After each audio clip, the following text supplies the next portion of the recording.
to episode 31, Requiem. Hey, hello chat, and hi cast, hi, how's it going? Hope you guys are alright. My voice is a little bit weird today, but we shall pull through. So, let's ignore all of the classics. I've been liking this more, just jumping into it instead of doing the, hey guys, watch it on YouTube or watch it live. They already know. At least they should. So, we're just gonna go straight into this one because I feel like there's a lot to unpack today. What do you say, guys? Yes. Yeah. Are you ready? Let's do it. Let's go. So, last episode, our heroes were attacked. In the middle of their journey, or more towards the later stages actually, of their journey towards Nad'ar, the Elderroot forest, the place where they are supposed to find Wylie, the woman who set them on this quest. They were attacked by a werewolf and a giant, unseen threat somewhere far off in the distance. And I say giant not in size, but really in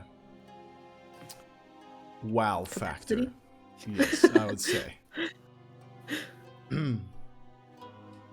This werewolf that attacked them, werewolf with no eyes, pale, patchy fur, definitely left a few scars in the bodies of the group, but still not enough for them to even fall unconscious during the whole encounter. The werewolf was after Emily and after a specific memory that Emily possesses. But Velox Mors were able to protect Emily from this threat, even to the point of Hasdral fighting back at his own insanity in order to help Emily back on the Sandcutter, this ship that kind of cuts through the desert. This fighting of his insanity came with a positive consequence for the group, which means, or which translates to -1 insanity point to Hasdral, which brings him down to 2 insanity points. This is a homebrew mechanic, by the way, that we have in this campaign that gives them few abilities, but also there are some negative effects. Most of those negative effects being, I get to make their lives a living hell. But, you know, Mick was even kind of sad that he lost the insanity point, because he couldn't use one of the cool things that he could do with it. So, who knows? Maybe Mick will try to make Hasdral insane on purpose now. No. And maybe you guys will discover what it is. Yeah. This level 3 insanity. It was pretty sick. It was a pretty sick thing he could do. But anyway, Vesper also has some insanity points and a sneezing dog, I think. I don't know what that was, honestly. I thought your boy was sneezing or something. No, he's sleeping. I don't know what that is. Maybe it was sleep toots. Also, a friendly reminder going into the rest of the campaign, Emily here has the ability to remove insanity points from her friends. I don't know if it's still going to be once or if we are going to keep doing it until later, but I just want to see how it works the one time and then I'll think about it. But she still has that ability from a roll on the travel table that they had going through here.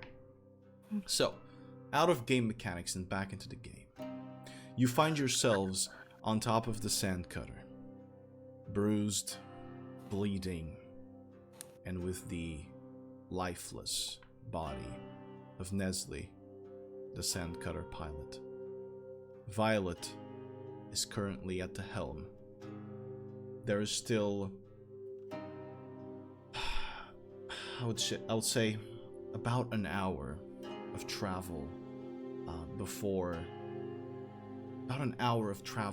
you guys make it to the place where you have to actually leave the sandcutter. You take this moment to think a little bit, and it was a close call. They are strong. These two are strong. Stronger than the one you had previously fought. And they were hunting you. You hadn't seen them. You didn't even feel anything other than your instincts kicking in at a strange time. They wanted Emily. But do they know she has the song? Do they know she knows the Requiem of Cinders? And do they know that they need it? Do they even need it? Or do they already know what the song is there to do? You all take a deep breath, looking at each other, assessing the situation. Vesper. You take a look at Hasdral. And you remember.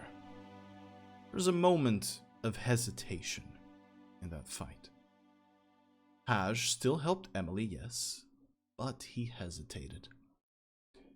He's wearing Grimes' armor. For a moment, they both look very alike in your eyes.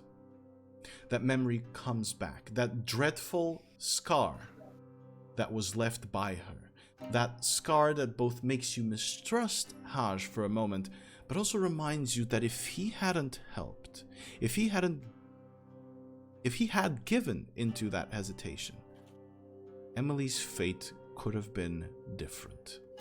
And that's because you couldn't do anything alone. That's because you are unable to protect them. So before I give everyone the stage, Vesper, do you fight this feeling? Do you surrender to it? In either of these options, I want you to describe to me how you process this little moment where your vision muddles and Haj takes the shape of one that you used to even maybe look up to.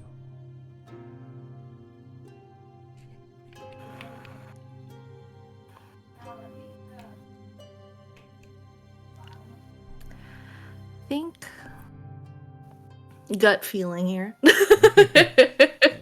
Going with the stomach telling me what it is. It's almost relief.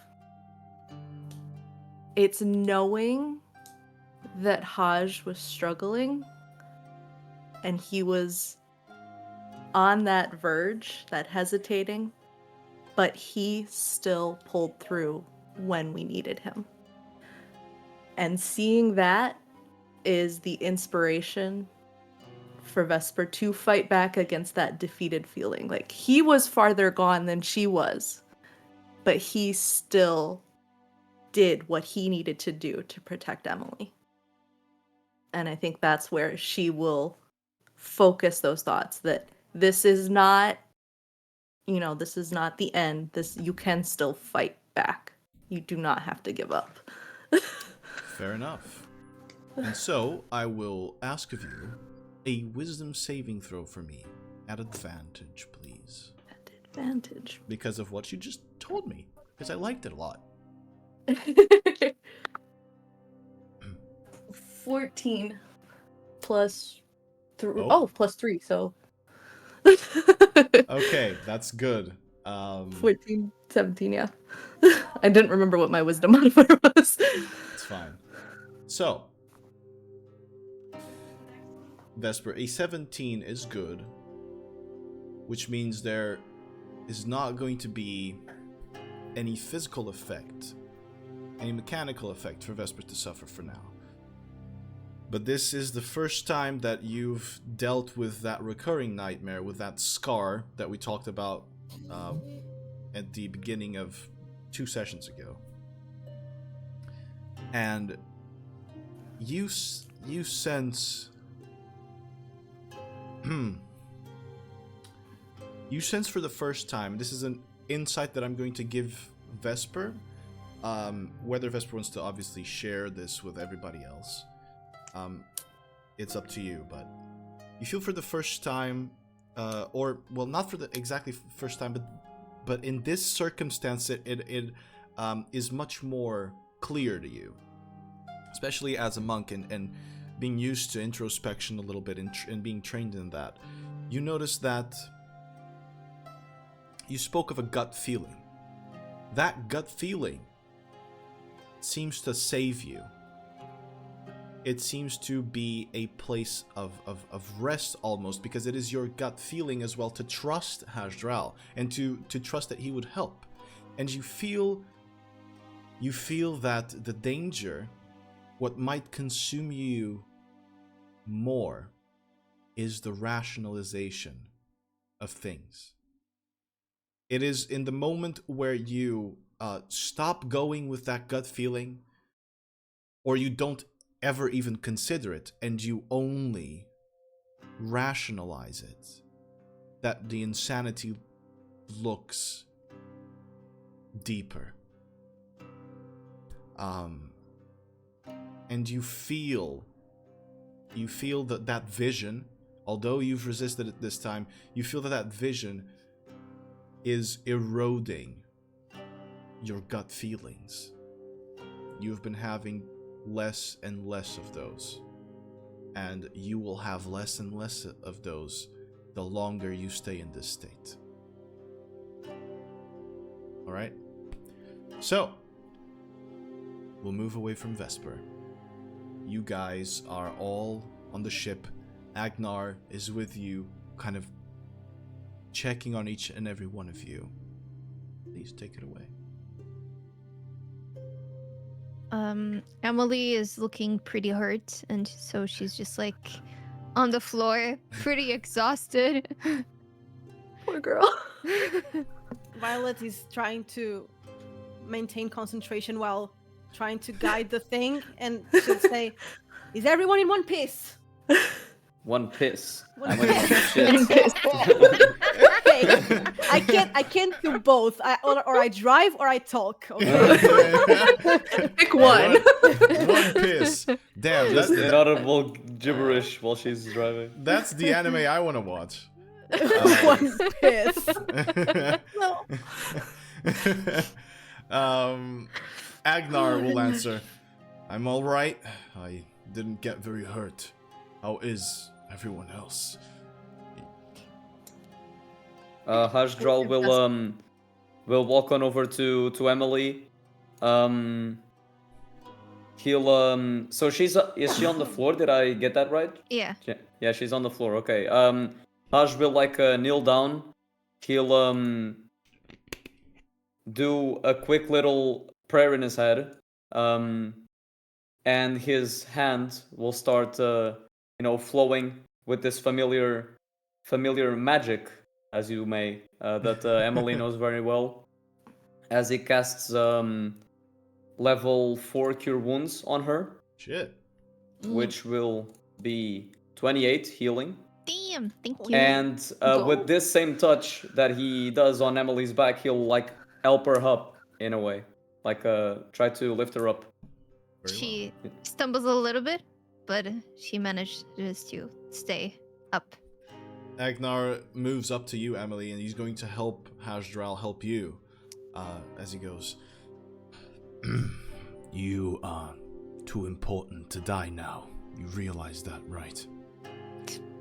I was always important to die. I'm glad you think that. We have to get there quickly. Violet, I can take the helm. I know how to pilot one of these things. If you want to gather with your friends and maybe take Nestle with you. Yeah, sure. I release the helm and He wasn't there yet! Oh shit! Immediate crash.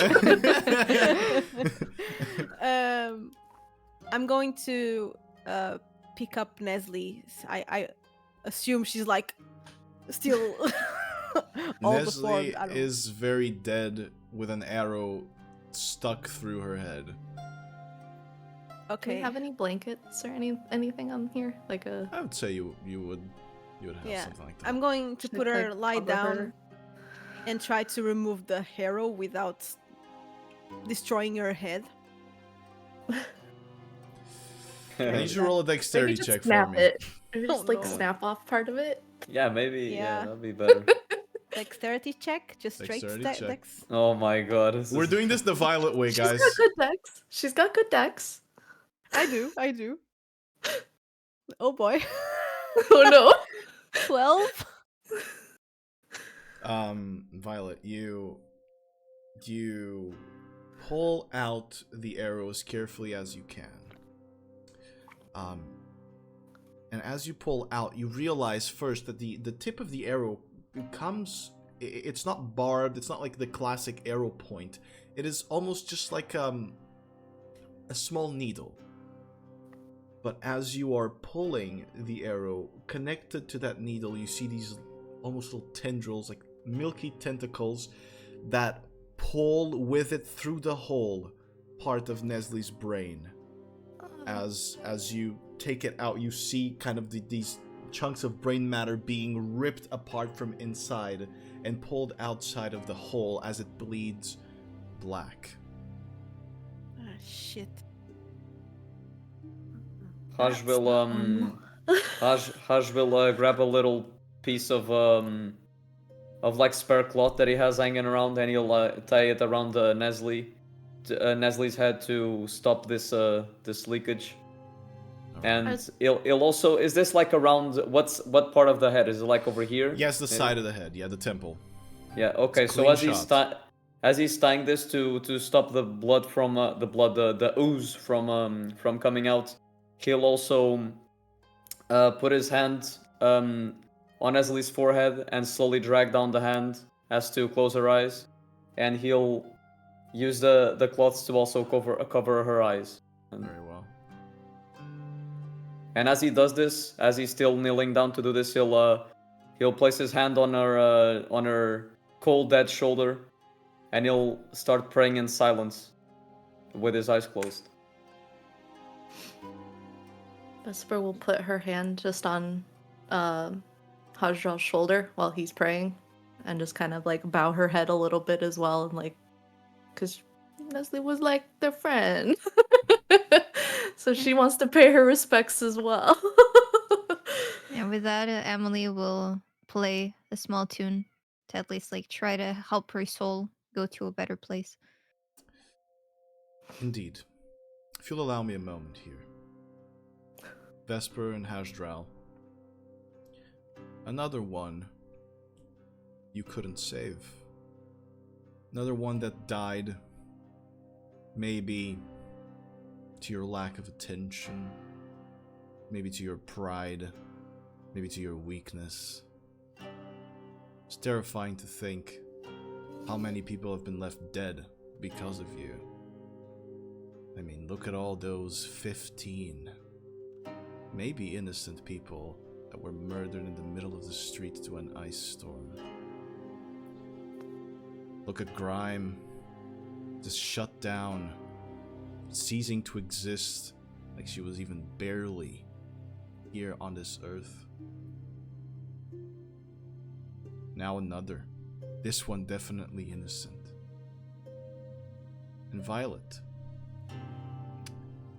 another young woman. Could have been Ketri, couldn't it?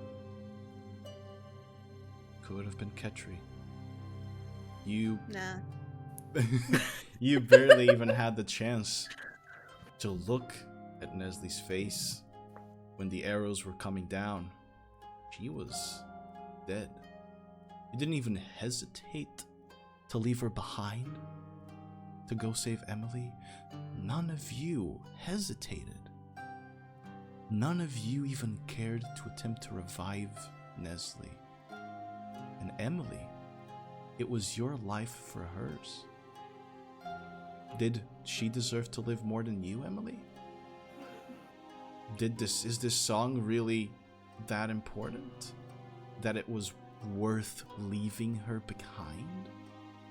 Are you compromising what you all believe in for the sake of a prophecy, for the sake of a fate that apparently was just thrown at you?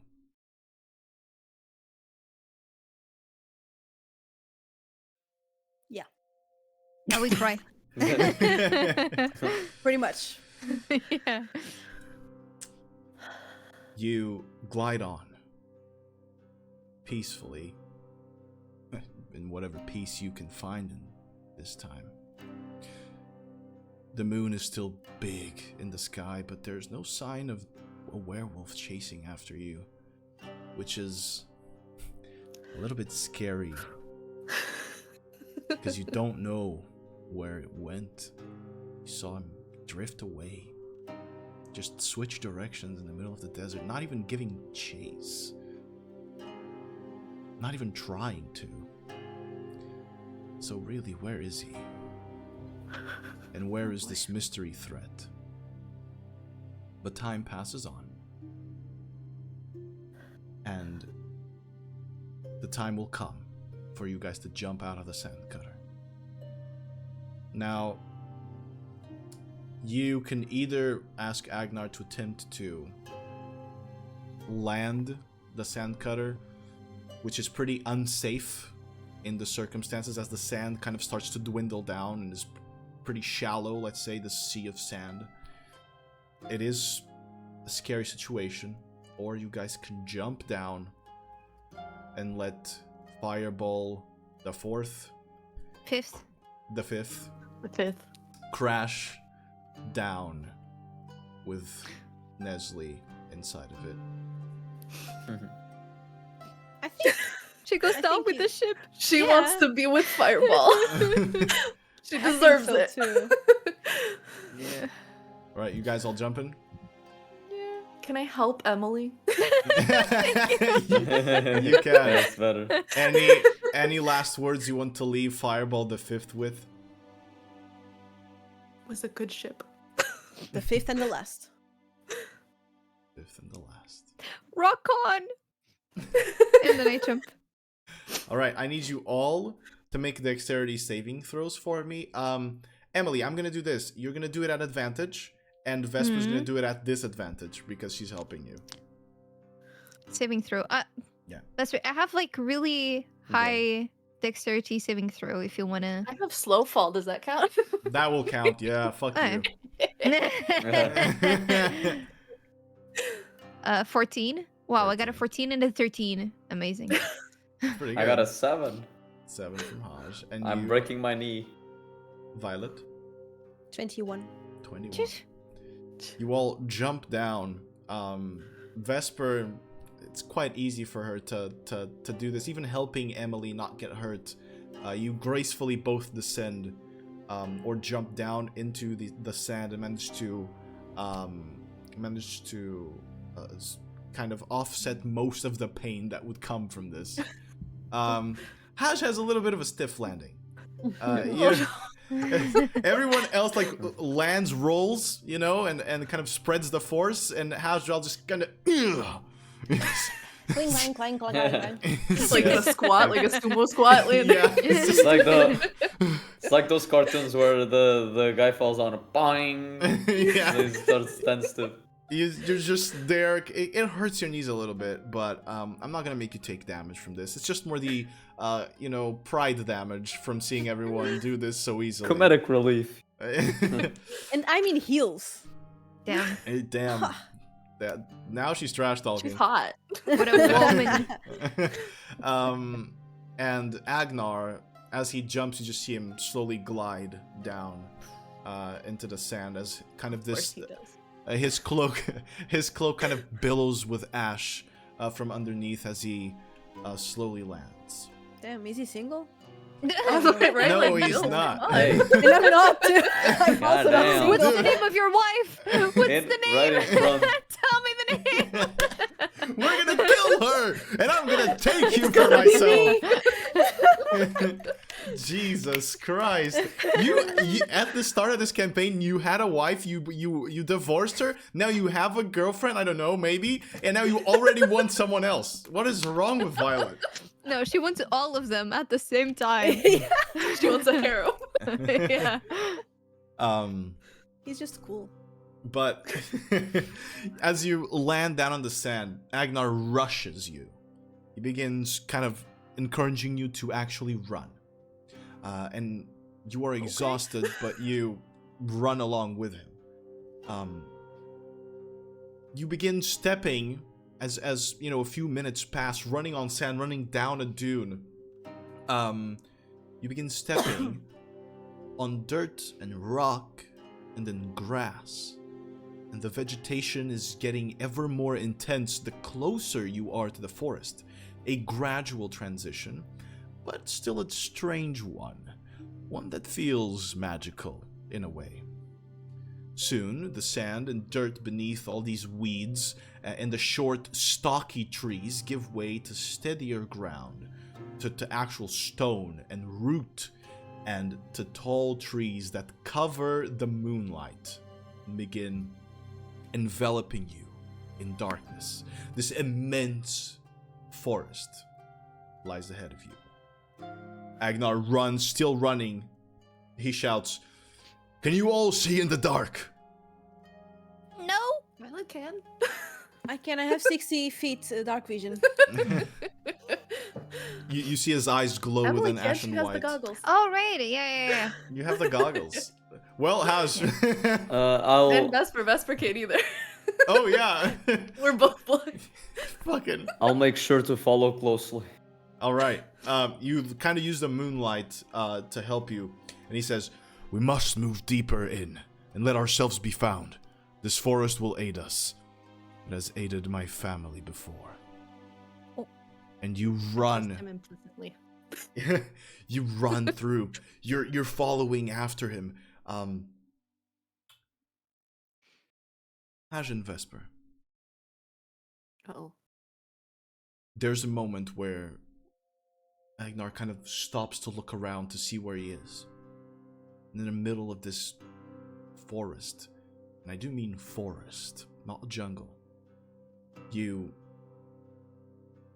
notice a shadow dart behind him.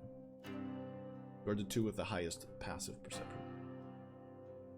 Agnar turned to look in our direction, and that's when we saw it. Yeah, Noticed he it? turned to kind of like look to the sides and then looked back at you, and you saw a shadow kind of move behind him. You see it again. Who has the Moving. biggest There's something passive here. perception? I have 20. I have 22. Then 22 or 20? 20. Two. 20, comma 2.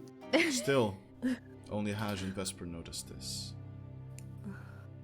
Oh, because they are cuckoo. Yeah. It moves behind Violet, then behind Emily, then it moves away. Hajral kind of flinches at every time this shadow passes, like as if trying to prepare for an attack or something. You see Agnar react and react also to what Vesper said. Where?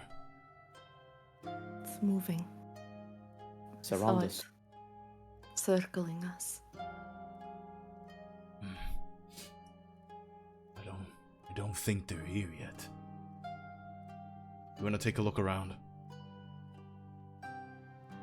We should. You Be see prepared. Agnar immediately jump up and grab to one of the tree trunks and start climbing it. Just an actual tree trunk, not a branch. He's just climbing it. He is a dilf. I know, right? Haj will Yeah, start he will take out his harpoon. He's gonna get ready for any. I'm gonna Anything try that to might box Emily between the three of us, like Violet and Hatch. I will So she's immediately protected. cast Divine Sense to see if I can sense any evil.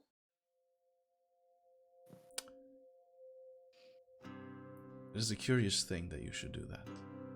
There is something. There is an evil presence. But it's not taking any physical form. It doesn't seem to... It seems to almost be a shapeless something that you sense. It's not there. And then you realize that you're sensing this through your friends. Your friends really believe that there is something. And you feel that within you.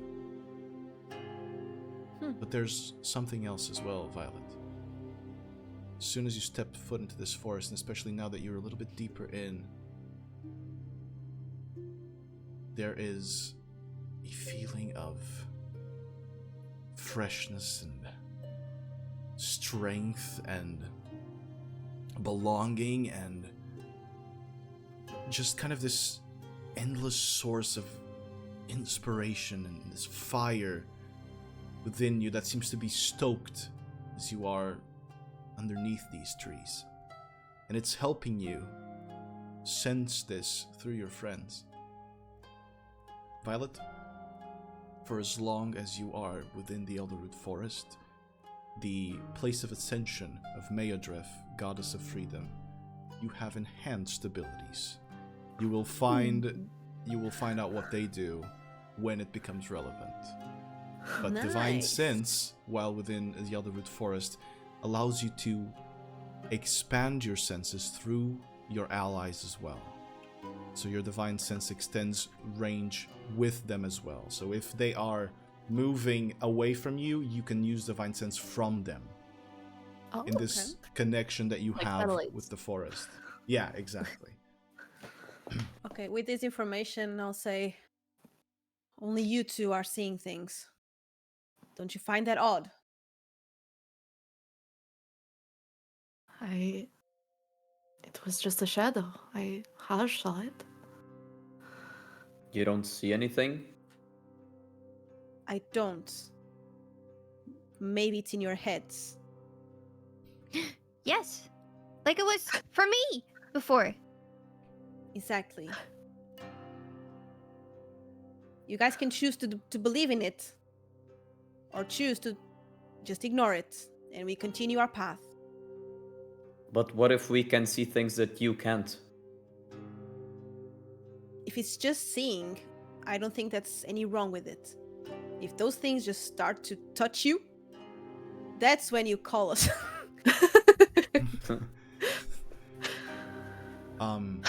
Haj, Vesper. You notice it appear farther ahead, behind Violet again. Sort of above this root that kind of curves upward and then back down. The eyes, this shape glint in the moonlight. And then, Haj, the skin, decomposed and wet, drooping almost from the bone. Your brother. And you, Vesper, see a stone body threatening to crumple into dust before it all vanishes from your sights. At this point, Agnar comes down. I think we're safe. I don't see anyone. Vesper will just nod silently and look at Violet. You're sure of what you sensed? I'm sure. The evil I sense is coming from you, from your minds. I don't sense anything else. I saw grime. And I then saw she'll him. That proves a point. It's your nightmares. Haj, Well, as it pains me to say this, Violet, you might be right. pains you? Oh my god. That was the Dang. strongest piece since Potter. Potter. Relies of Okay. Shall we continue? We need to find somewhere safe. Quick. We Yes. need to but rest. All keep of us. Emily in the center. Yes. Yeah. Emily's still like a superstar right now, so she's kind of divided between feeling happy and also being very worried about everything that's happening. Vesper Haj- kind of gives Hajra one of those like knowing looks, like I understand what you're seeing and I get it, but she has her staff out ready just in case. Haj meets Vesper's look. He lets out a deep sigh and he just puts away his harpoon, kind of trusting the group. Very well. We do need to rest. You continue running, though. Agnar runs ahead of you.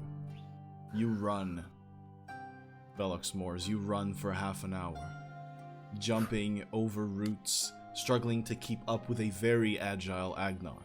Even Vesper has trouble moving through this, because, like I said, it's not like the jungle.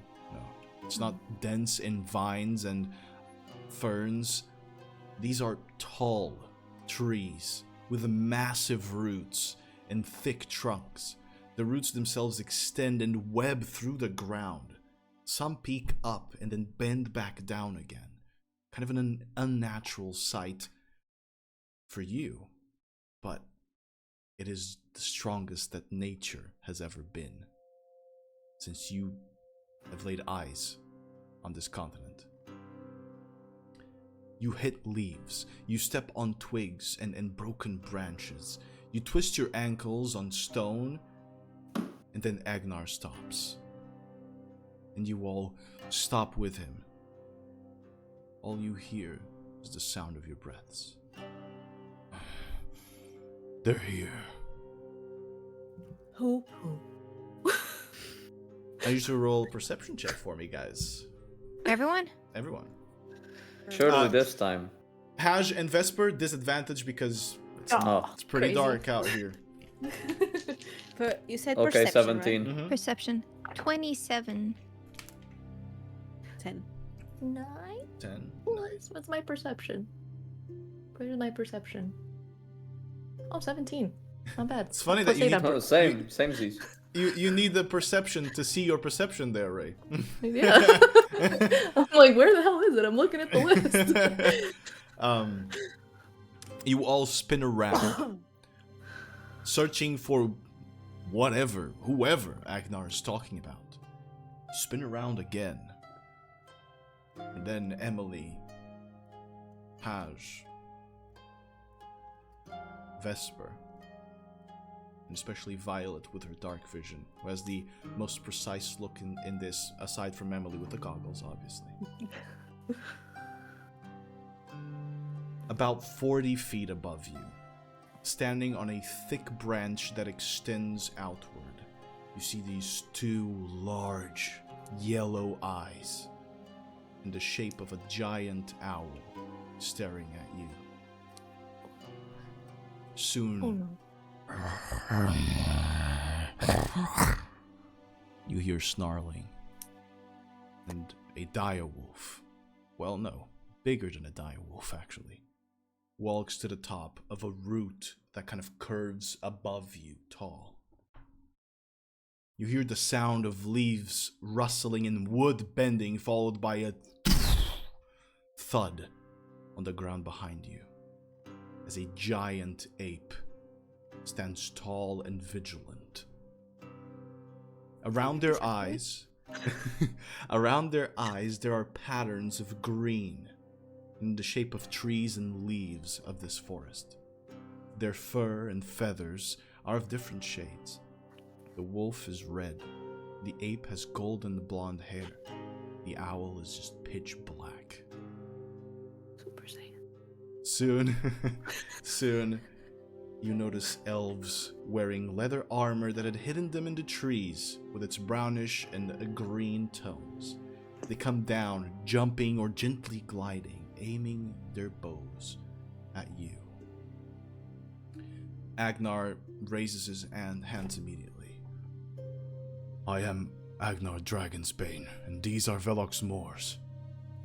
We come bearing urgent news to Lady Wylie Eliks, and we require an escort to Frumh as soon as you can make it available. The owl flies down and perches next to the wolf. She's surprisingly silent comparatively to what you have heard before. The owl's head kind of leans closer, staring into Agnar. And then it twists very kind of like in a snapping fashion towards the wolf. The wolf lifts his snout, smelling in Agnar's direction. And then the wolf's fur begins to recede and transform into a red-headed elven woman. Her leather armor is sleeveless and fits perfectly on her body, kind of almost like a second skin. And she says, "Hey, Dragonsbane, gracing our forest again. Welcome, friend. We will bring you to the lady at once." The lady? More elves kind of descend to flank you, although they keep their distance from you so as to not make you feel too restrained. The red-headed elven woman shifts into her wolven form and walks ahead, begins signaling you to follow her. Is she single? My fucking god. This is a dating show now. Jesus, we can't escape it, can we? We follow the lady? We follow. Just follow. We follow the lady. In silence? Yeah. Very well. No, I wave. I wave at the like the people. I feel famous, so like yes. Some of the elves smile and they seem a little bit curious as to what you're doing, but they don't wave back, but they at least nod your way. And you see them kind of being very agile, moving through the forest with kind of a grace that is even unknown to Violet, who is also an elf. But the people that live here in Nad'ar, there is an air about them of I can't really say power, but of just confidence in being at home. It is just like you guys when you wake up, in the middle of the night and it's dark and you know the exact path to the bathroom because you really have to pee. They're like that here. They know the exact way, where to put their feet, where to look at, which branch to grab. And it feels like such a powerful, a connection that Violet is mesmerizing to you because you feel yourself more and more comfortable in here the more time it passes. You walk underneath branch and tree, and in the night the treetops they look to be far away. There are smaller trees still, but the size of this forest implies that the life and water from which it drinks is powerful enough to grow such wonders near a desert. Just, an hour and a half ago, you were in the middle of the dunes, and now you are in the most beautiful, thriving forest that you've seen in your lives. Then, now that you're not running, you get a moment to really take in the surroundings. You see owls fly above silently, following all of you. You hear growls and roars and other calls kind of far out, and then some others closer. you occasionally sense the ground rumble as the overgrown life of this forest kind of stampedes somewhere deeper in. A cool breeze touches your skin. It's refreshing for some, unsettling for others. Indeed, Haj and Vesper, there is some discomfort in the glowing eyes of the elves that escort you by jumping from branch to trunk. When they look at you, there isn't enough definition in their faces to not leave things open to your mind's interpretation. They have since ignited fires, light spells, to guide you through. Still, it's not enough. There are two feelings, I would say, that come struggling within you. One of them wants to feel comfort for reaching your goal. The other thinks that there is nothing comfortable about a dark forest at night, and that you might only be hiding in here from the truth out there. The creatures you faced just hours ago have left some sort of lasting impact. Everything is far too sharp and quick in your minds. It's difficult to really let go and relax, and I feel that both of you have experienced that already. Some more time passes. You turn down towards a gully, like a small valley where a creek flows. Agnar occasionally checks in on all of you, looking back, but he too is kind of walking in silence. Occasionally he stops by a few trees and places his hand on them, kind of smiles. You cross that creek, move to the other side, coming up on an archway made of entangled roots. It seems to be alive, breathing almost, kind of swelling and then getting a little bit smaller, then swelling again and narrowing. You see the elves walk through it. Agnar looks back at all of you, signals you to follow through as well. We go. Yeah, we go. Walk through the archway, and you see the forest in front of you change. You look back, and the trees behind you, they're different. They're different behind you than they were through that archway. The creek isn't there anymore, nor the rocks that were near it, but the biggest giveaway that you're in a different place as soon as you step through that archway, kind of seamlessly walking into this space. Biggest giveaway that you're in a different place is that you can now spot a dark, shadowed mass to the northwest, and an even kind of larger shadow covering the night sky above you. You're closer to the Elderroot, the titanic tree that lies at the center of Nad'ar. You can only see its shape in the darkness.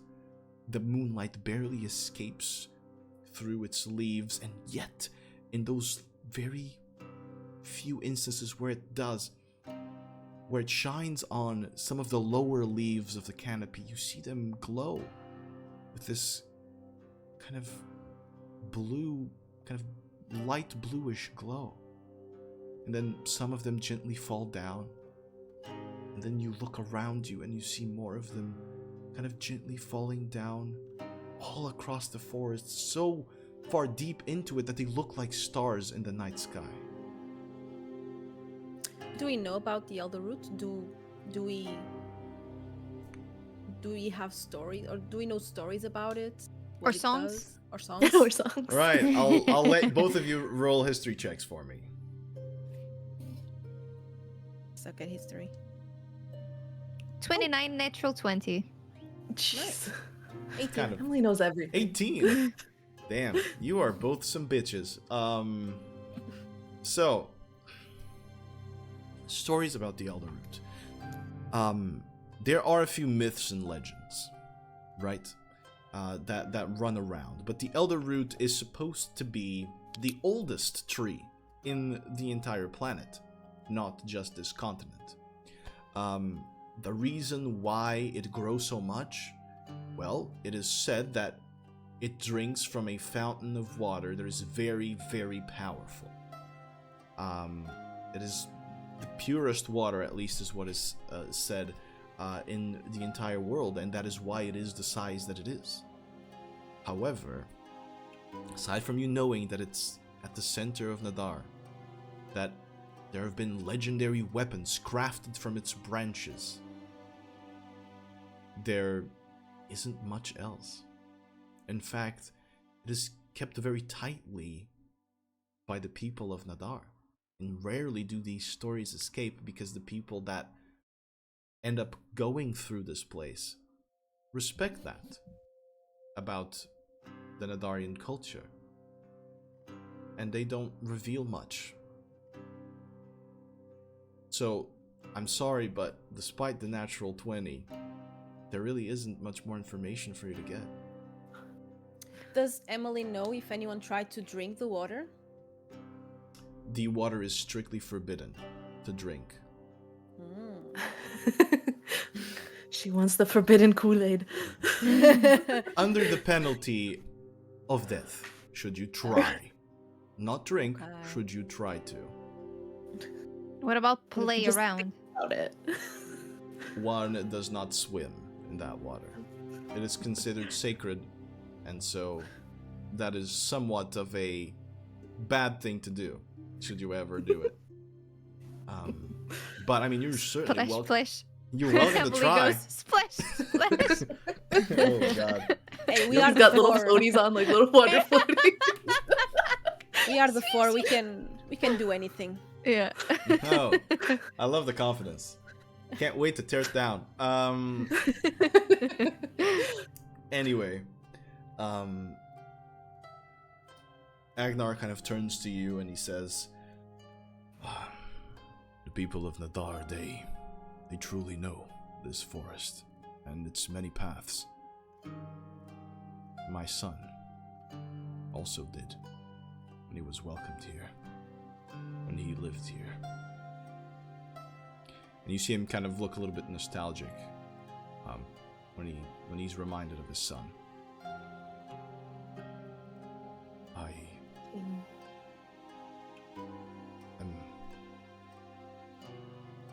I really hope he's all right. So do we. Did you all live here? Like, as a family? For a time, yes. He grew up here. He was trained here by me and by his mother. And then he left. Why are you laughing? When you said by his mother, I really thought, who is? She's really trying. Plot twist. Biggest secret of the campaign.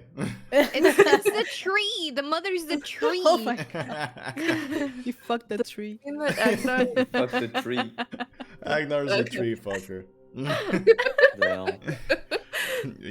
Gone from Dilf to tree fucker. Just in a matter of Still a minutes.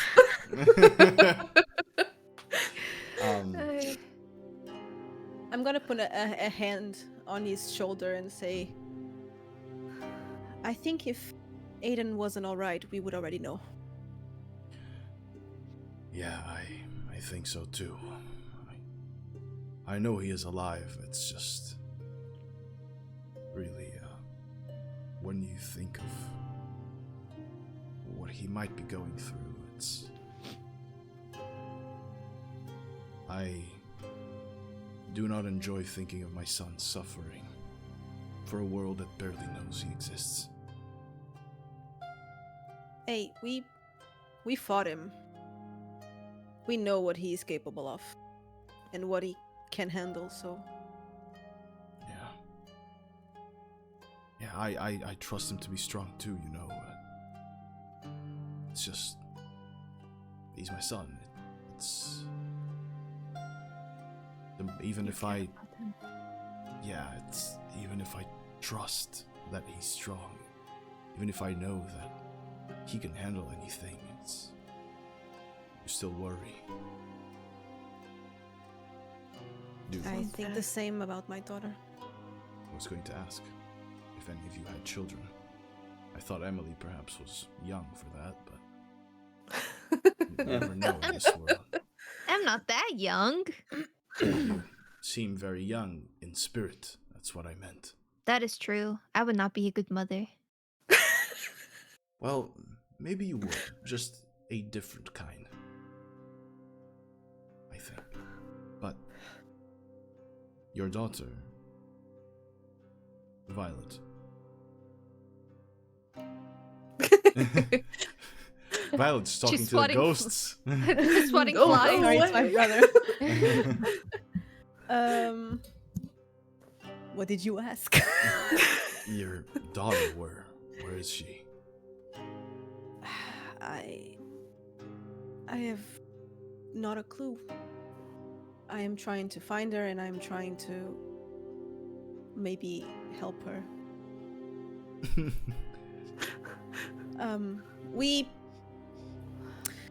We found out that she's the true daughter of one of the villains, one of the pawns. Well, did she know him before? No, I found her when she was a baby. She grew up with me. I think that might be worth more then. I hope so too, and I hope she thinks the same. But I'm afraid they turned her in what they are. Ketri is strong, Violet. Stronger than that. You know it. I do.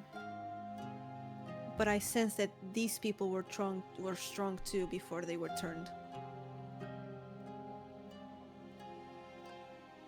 Well, maybe she found Aiden. And maybe they're together and they can look out for each other. I know Aiden would probably want that.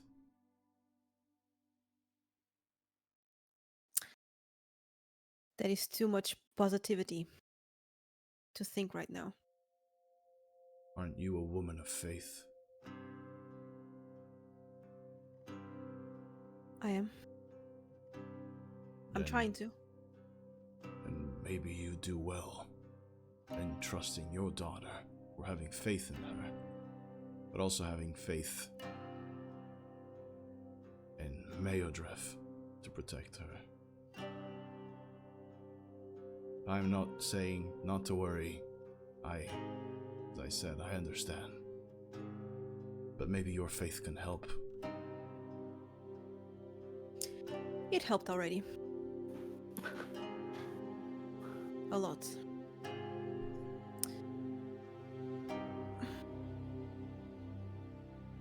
But when it's our kids we're talking about,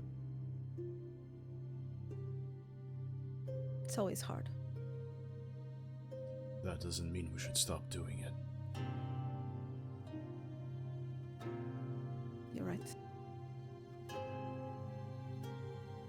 Oh, let's move on. Yeah. As you guys continue on your way, finally, after some time, one of the elves approaches and communicates, "Lord Dragonsbane, we approach Frumh." Agnar kind of acknowledges it, and he gives you all a look and says, "You are in for one of the greatest sights you have ever witnessed in your lives. I have seen a lot. There is nothing like this place. Be, well, composed, but do not shy away from being awed from smiling. I know times are dark, but that is when we need to see those smiles more. Emily just has like this big smile, but you feel that it's forced. It's just very awkward right now. She's just trying her best. She's like, I can do it. You are all wounded, bruised still. You haven't rested, you're tired. And then finally another root archway rises in front of you. This one much larger and thicker, and kind of not knotted. It's just one single root that forms an archway. It is guarded above by giant felines, wolves, and more elves. This archway seems to be part of a hollow root. A hollow root that goes beneath the ground. Your escort continues accompanying you, walking you inside that root. It spirals down for quite some time. You see people walking down it, walking up this spiral, as there are these little strange flickering bluish lights that illuminate this space. You almost see like something is moving inside of this kind of globe that serves as the light that is affixed to this root. And spirals on down until it opens up into a sight that makes you all wonder if it's real, not just those who are borderline insane. You see an enormous cavern, miles and miles and miles wide and miles deep, that ends in a crystalline blue lake at the very bottom that glows gently. Dozens of titanic roots multiply into hundreds of large ones that descend all the way down. And among these roots is the city of Frumh. Suspended platforms and bridges link the multiple structures of the city, which are either grown out or built into the wood. Those lamps of soft blue glow, you see now that the glow comes from these fireflies that gather there, although more of them fly freely in large groups, sharing their light with the entire city.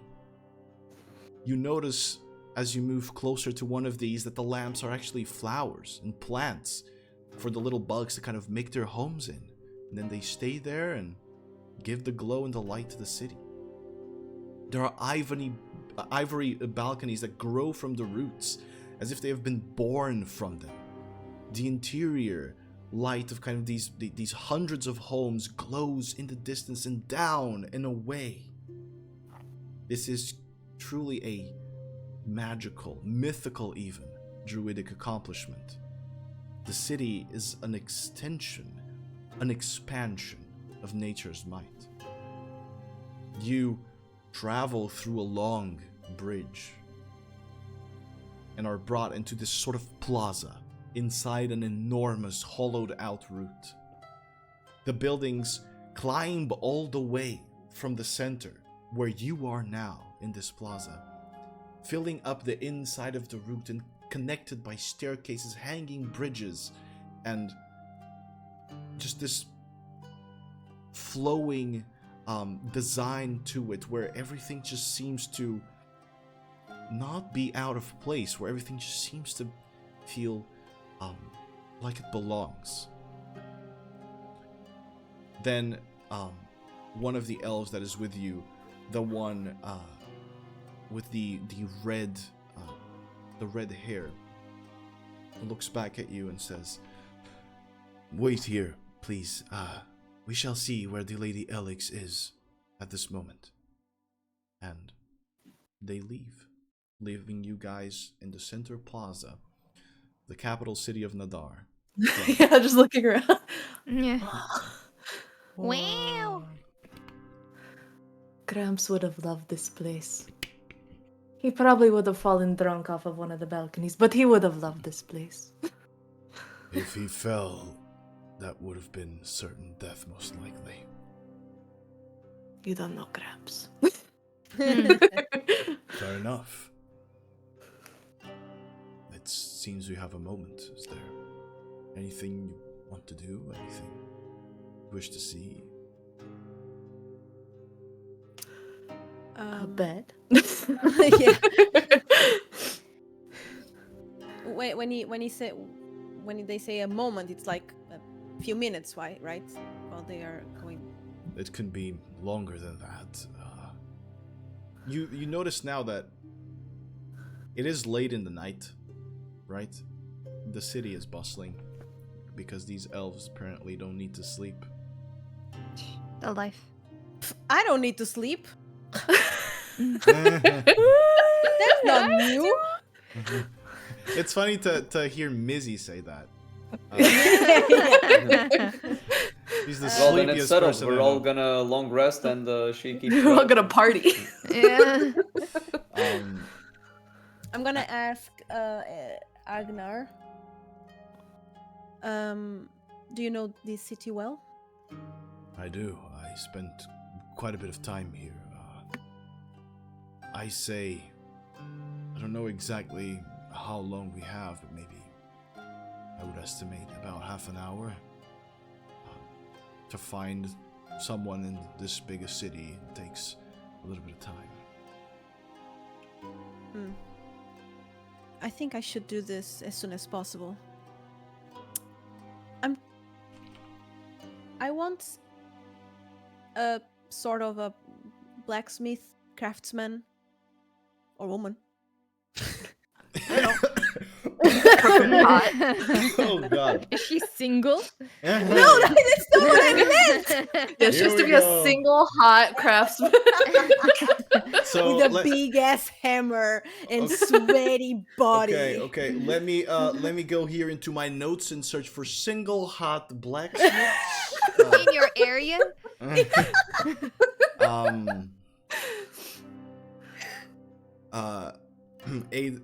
Or Agnar. Holy shit! I just confused father and son for a moment. I was going to call him Nathan before. Agnar she'll goes. I know of a few, but if you want to get upgrades as soon as possible, I would say taking it up with Wylie is the best option. She 'Cause might. I don't want to craft new things. I want to transform. She would be the one to talk to. She will get it done quicker than anywhere else. If we have her Okay. with us at that time. Sure, Even okay. I don't hold as much sway in this city as she does. People like her a lot here. Well, most people. There's a restrict group that doesn't. Why not? Wylie has a tendency, much like her mother, to be rebellious. And you don't maintain a city thriving like this, a forest protected like this one, by being rebellious. It is by being intelligent, careful, and strategizing things properly, which Wylie has always been more of an improviser from what I understand. Even though, when she was young, both her and Aiden were equal in a tactical level, both trained in the arts of war. By me and by Wylie's mother. But is she responsible for this forest somehow? In a way, yes, she's been protecting it from the outside, but I guess now she has returned. Or, well, this is where I would think she would be. I hope she is here. Wylie's mother. Is she still around? No, she's passed away. Who was she? Powerful ally. You guys remember I had mentioned it before. It was Willow Eliks Right. was her Wylie's mother. he goes, an untimely death, hers. She was, well, if you know Wylie, I suppose knowing what drives her would be good, especially knowing how she is. Her mother was murdered. She did not go out quietly. She was murdered some number of years ago in Cadofera, in Kingdom of Karajamaz, up north. But was it Do I know anything about that place? specifically? Yes, it was a targeted assassination. I sadly wasn't there. Now, related to Cadofera, there is one of you that knows exactly what Cadofera is, and that is Hasdral, because he walked about Karajamaz and went to the capital in pilgrimage. Cadofera is the city of arts in the kingdom of Karajamaz. It is the pinnacle of art, actually, here in Kaifam, and it is very expensive place to live in, and the place to live in, and this is where I tie it into Emily also recognizing it. This is the place to live in if you are in the performing arts here in Kaifam. There is an infinite amount of resources you can find there and patrons to sponsor your art. Whatever One day. it may be. One day. Goals. It is also one of the oldest cities in the world, as most elven cities are. Yeah.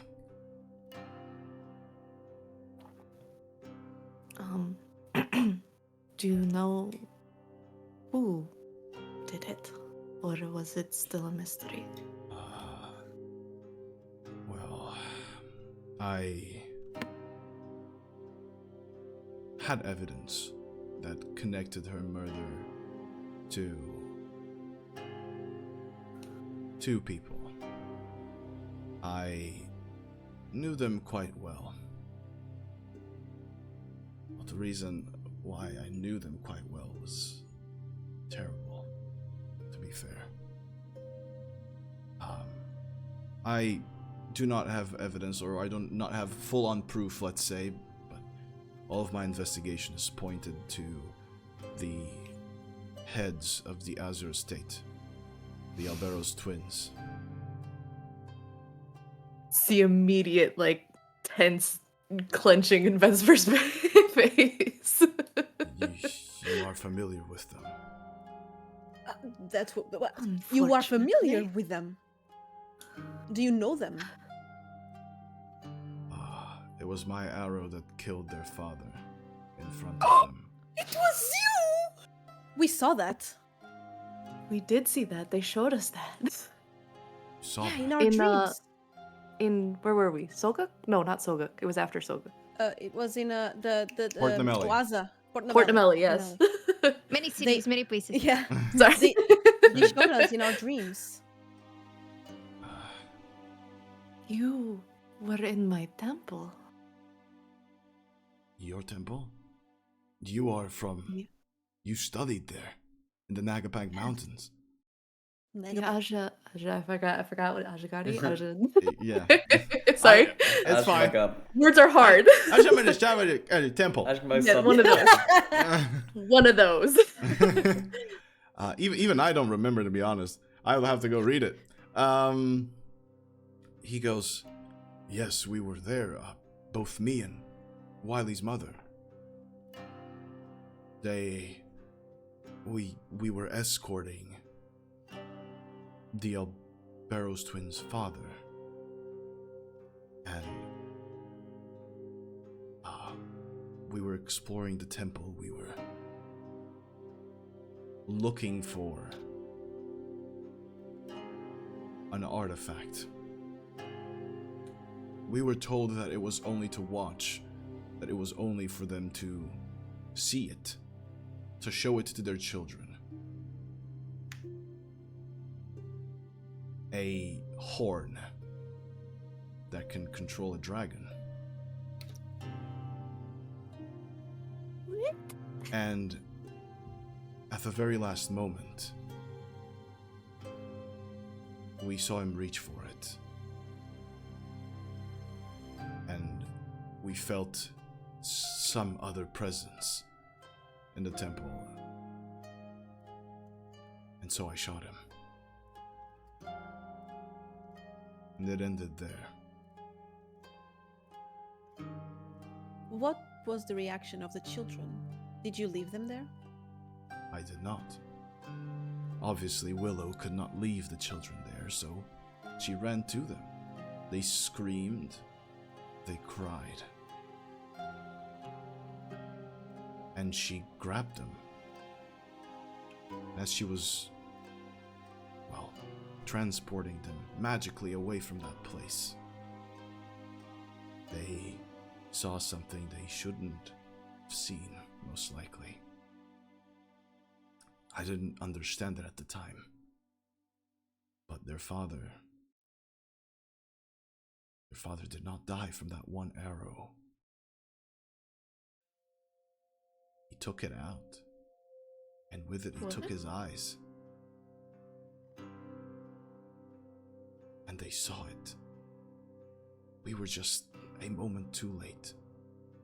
And then I killed him.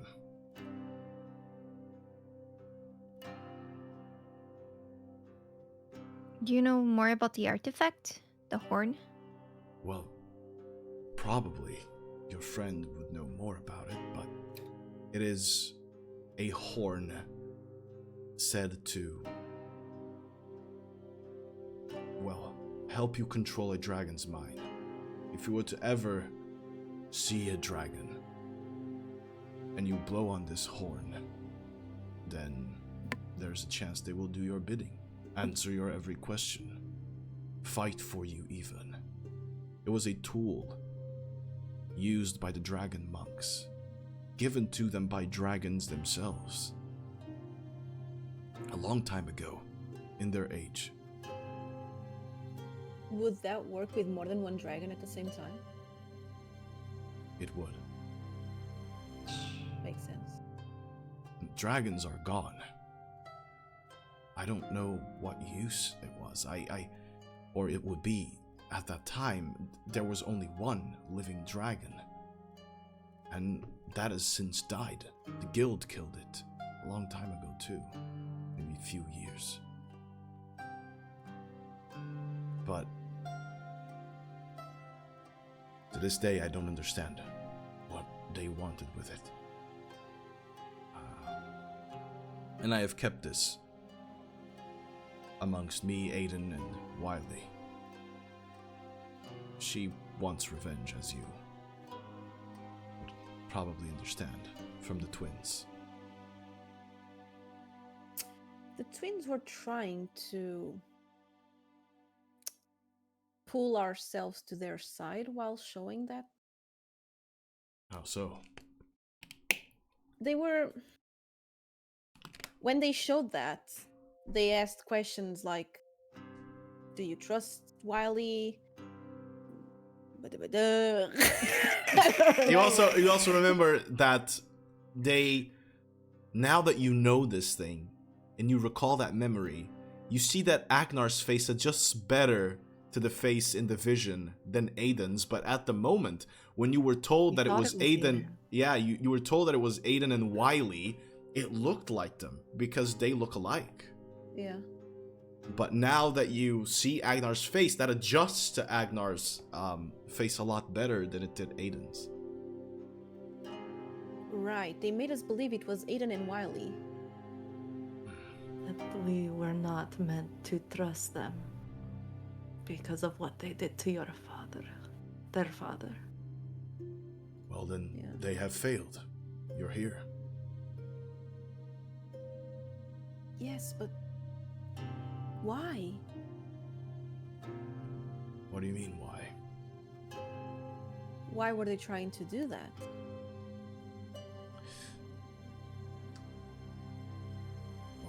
I can see a few reasons. First, it's quite obvious. You seem like a powerful bunch. I saw you against that werewolf. Having you on their side it would be destructive, catastrophic almost to our world. Even before you knew your possible purposes. The other is, I don't know. Are you important to Wylie? Maybe to spite her. They detest her. She is living proof of the two that killed their father, as is Aiden. One of the sources of my worries is exactly that. It is that if the Elderroot twins are working with these people, which, according to what you tell me now, they seem to be, then I fear for him even more. It was you who shot the arrows, right? They didn't was try to me. kill you? A few times. But all of the people Right. they sent are buried. Woo! How did they Yeah. get in? I knew it. Are Filth. you single? Oh, fuck, you're not. Do you want to be single? Because I will fuck that bitch up. Just point me in her direction. Tell me her name. Okay. You said that you felt another presence after you shot him. Well, to be fair with you, it wasn't entirely me. Willow mostly sensed it, and she's always been more sensitive to that. And she warned me that there was something else there. Not the monks of the temple? No, the monks of the temple trusted both Willow and I, and they trusted those of the Elderroot family. For years, the Elderroot had been sending resources over to the monks of the temple to help them preserve their culture, to help them preserve their seat in the mountains. And when I say years, I mean hundreds of years.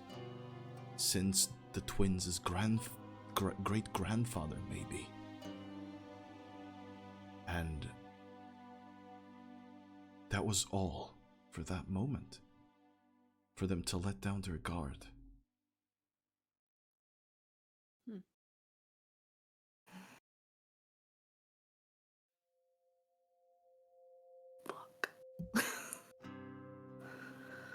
Right.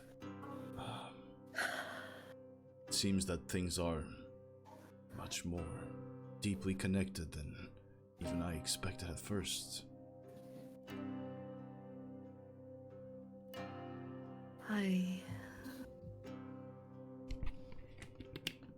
I'm not sure how to feel about this. I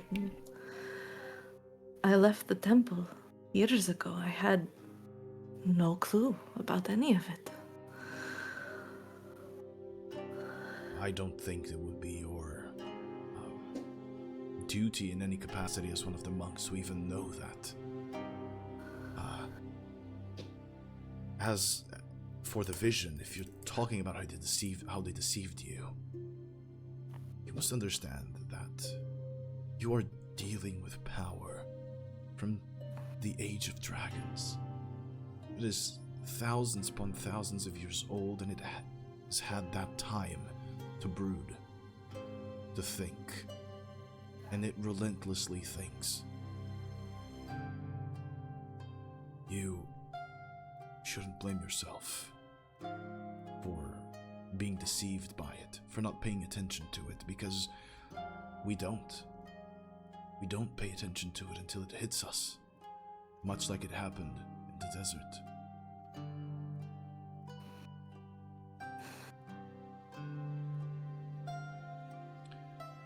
maybe I should buy you a round of ale. No, please do. We need. We need. We need. I would We appreciate. Yeah. He's already Also, drunk. I want to go and buy like spell components. I don't know if there's a shop for it, so that I can restock on everything. I'm going to say that if you are willing to relieve yourself of like 5 gold, you'll restock Yes. on all Thank you. all components. He brings you to a kind of this central plaza. You guys realize is very, very wide, and there were still elves like lingering about you, helping you, and he talks to them, saying that he will take you to one of these taverns, and he chooses a smaller one. You guys climb up some kind of an ivory staircase that kind of creeps behind some of the buildings, and you enter a little space. This kind of small-ish door. It seems to be a little bit smaller than it would be for humans and elves and medium stature creatures, and it reads on its kind of a sign above it. It reads the Peaceful Willow, and Aww.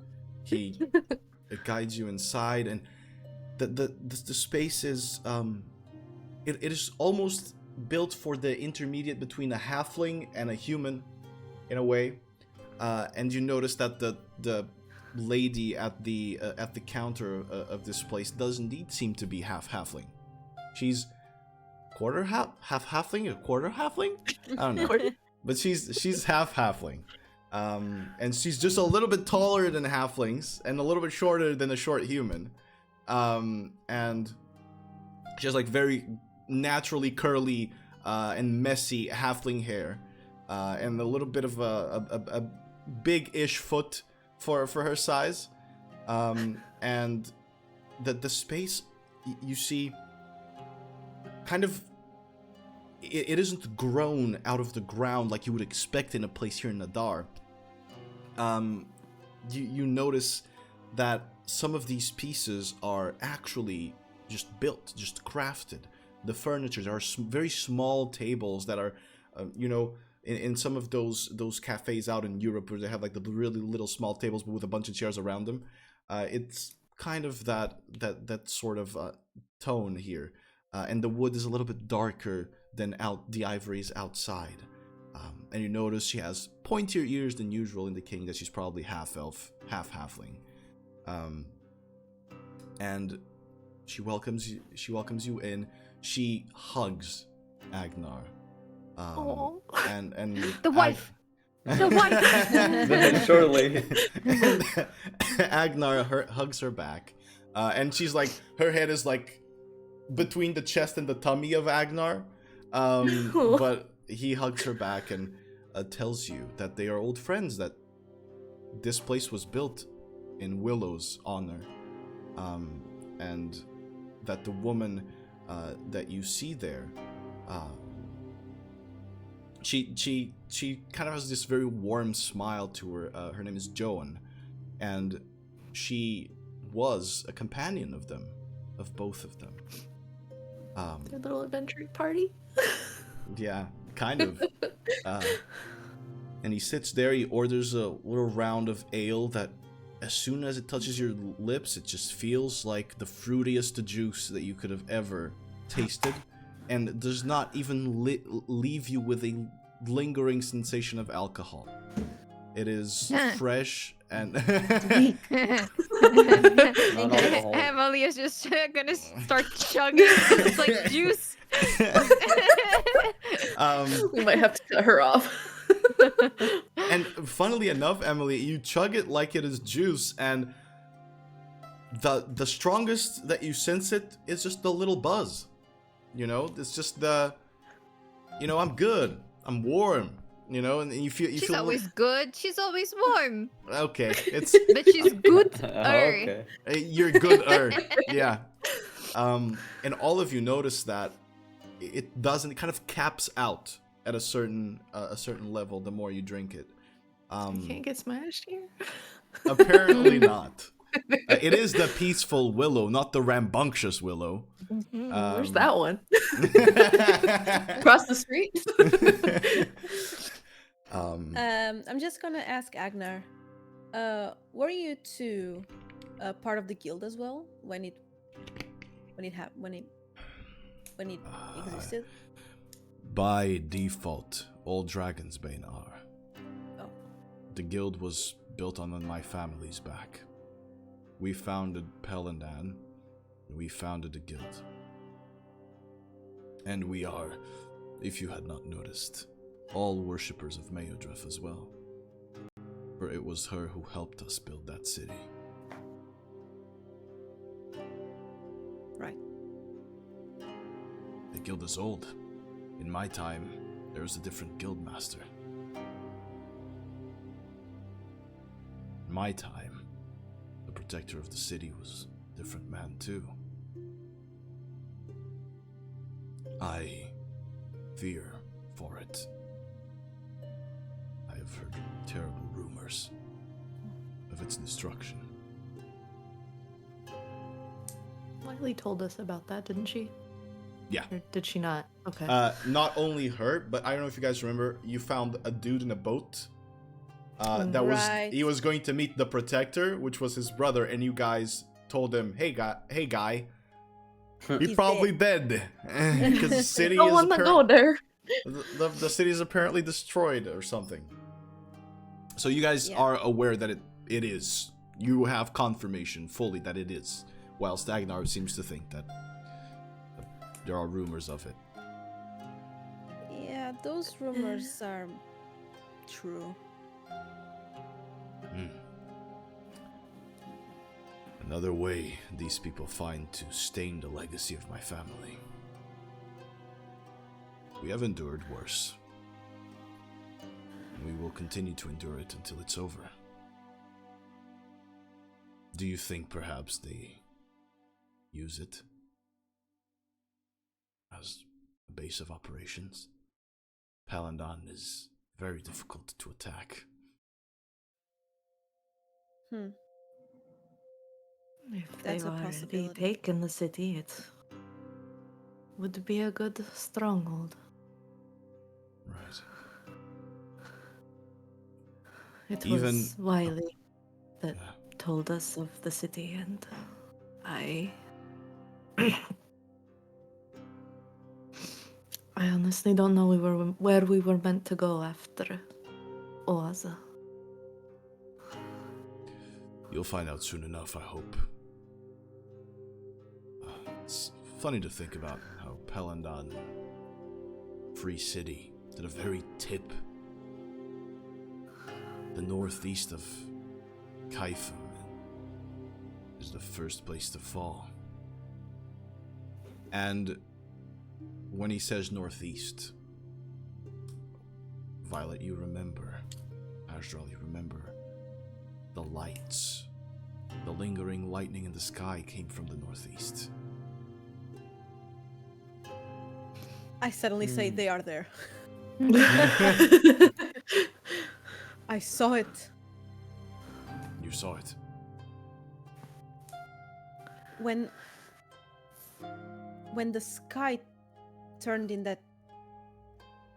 When we saw that in the sky, it came from there. The lightning. It did.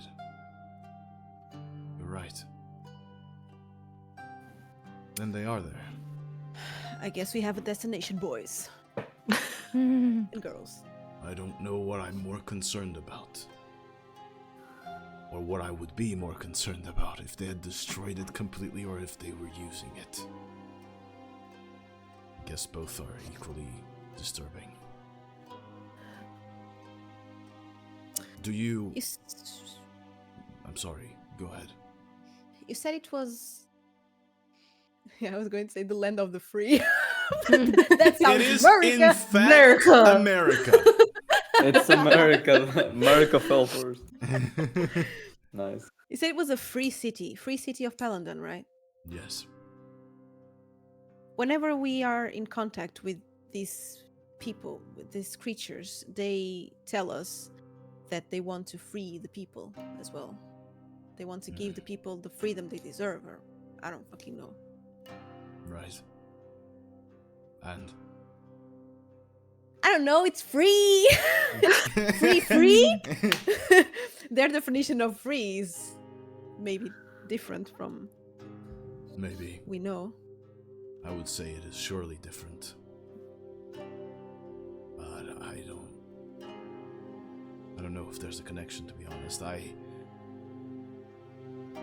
humbly am not as wise and smart as either my son or Wylie or Willow.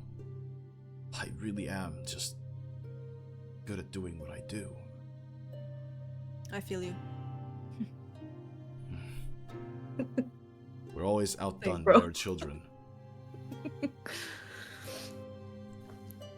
Yeah.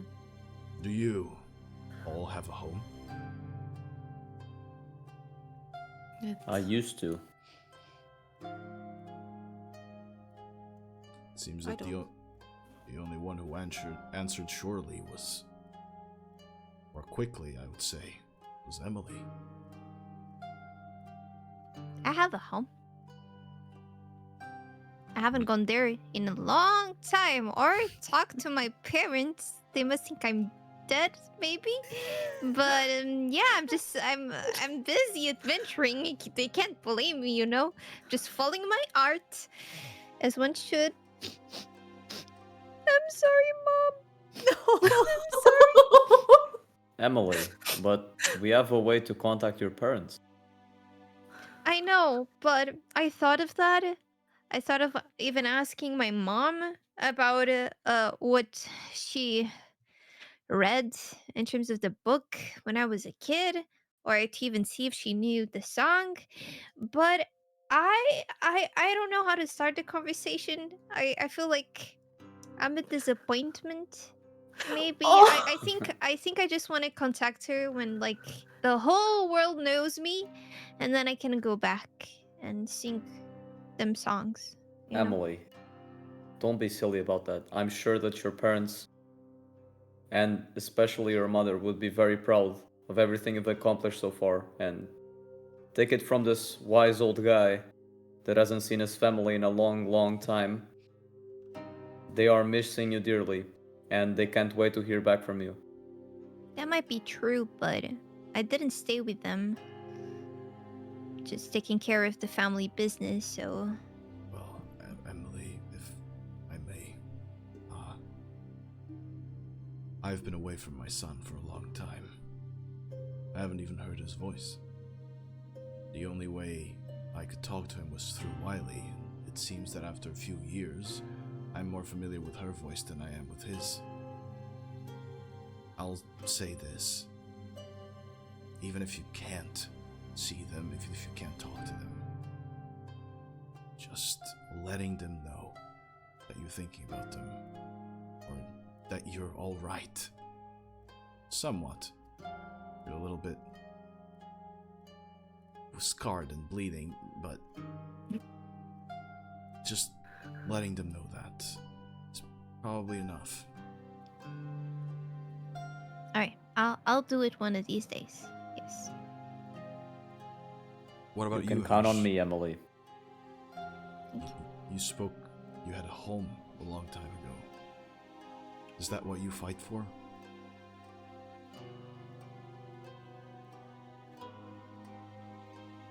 Wait, who is he talking to? You. You. Wait, what? Wait, can you repeat? I thought he was talking to Emily. Azrael's apparently is the only guy that can get drunk with that, with that ale. The sailor He is the was guy that staring gets. deep in that cup. Yeah. Could you repeat? I was Yes, thinking of about my course. parents. Of course. He says, "What about you, Azrael? You said you had a home. Is that what you fight for?"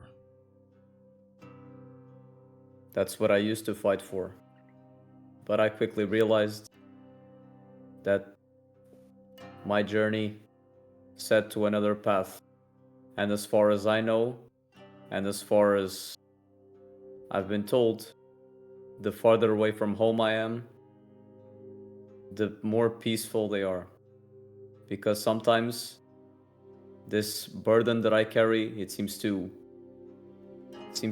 call forth many unwanted things, and I can help them from a distance as much as I can, and I know that Dalgar does as well. They are safe, and that's all that matters. I understand. That is why I am away from my wife. Vesper, what did you answer him? I didn't hear quite well when he asked you if you had a home. I forgot what I said. Well, shit. I think it was something like not quite. Oh. So, both Violet and Vesper, you don't have a home. My home is with Vesper and Ketri.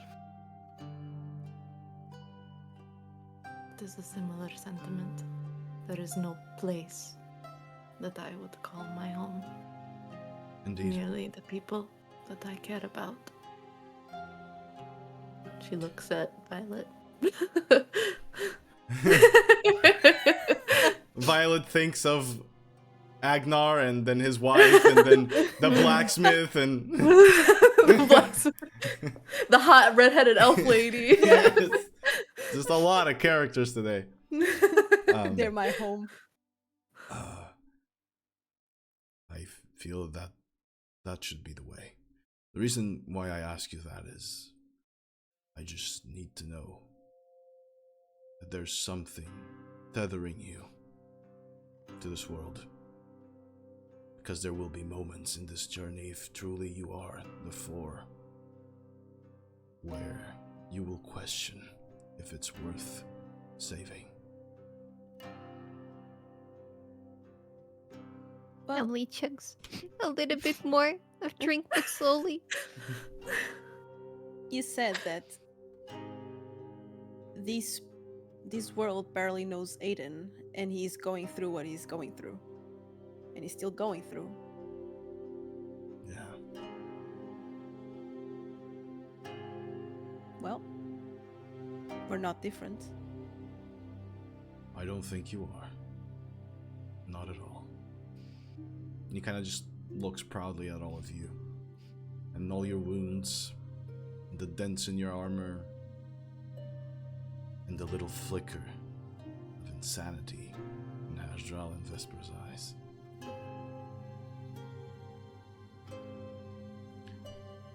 Excuse me, Lord Dragonsbane.